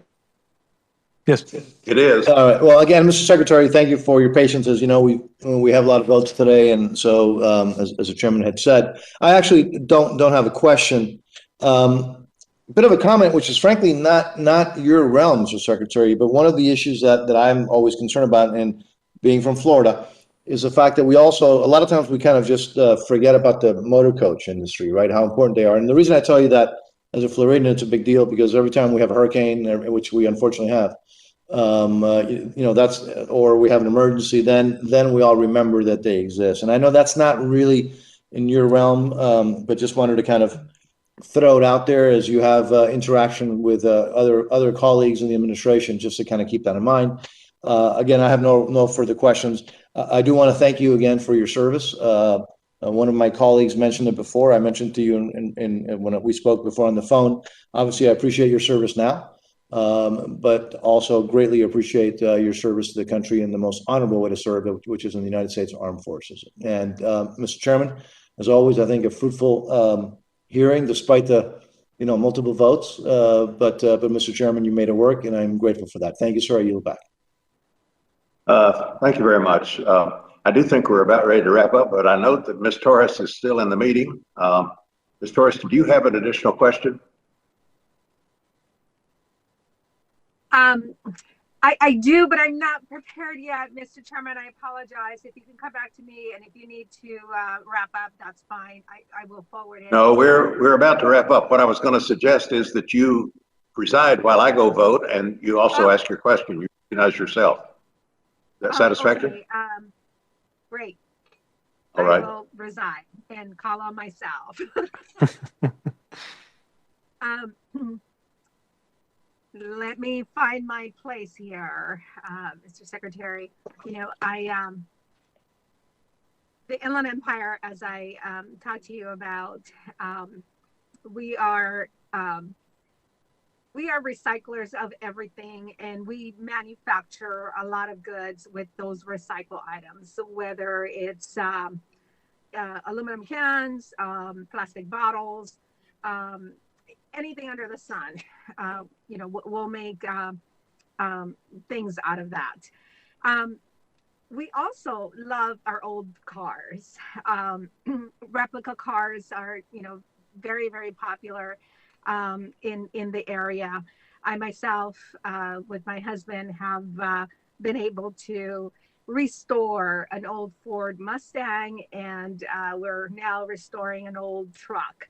So the replica car law provided NHTSA, EPA, and the California Air Resources Board, CARB, with 1 year to implement its provisions due by December of 2016. The EPA completed its guidance document to implement the law in 2019, and CARB also finalized its regulation. NHTSA is a sole government entity standing between businesses looking to produce replica vehicles and their customers. In October of 2019, industry sued NHTSA for failure to act.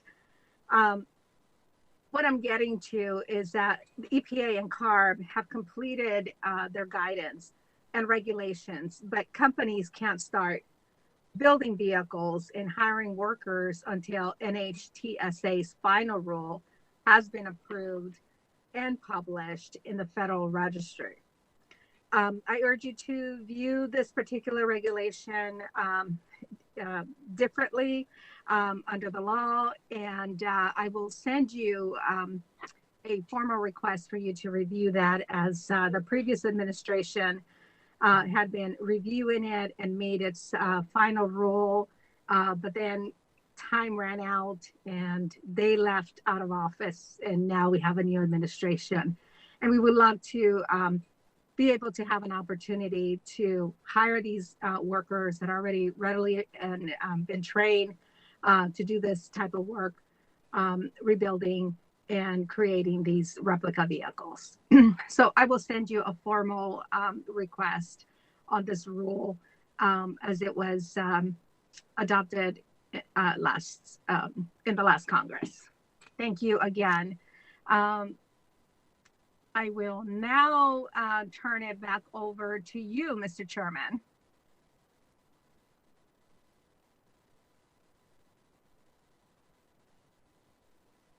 Thank you. Thank you very much. Mr. Rutherford, do you have another question? No, Mr. Chairman, thank you.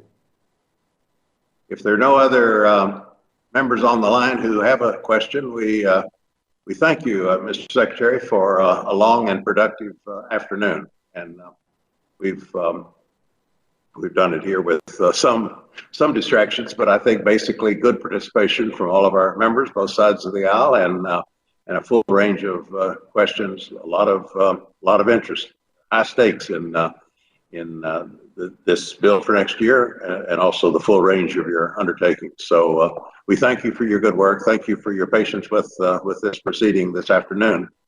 And Mr. Diaz-Balart, you have any closing thoughts? No, Mr. Chairman, thank you very much. Good hearing. Thanks very much. And the subcommittee is now adjourned.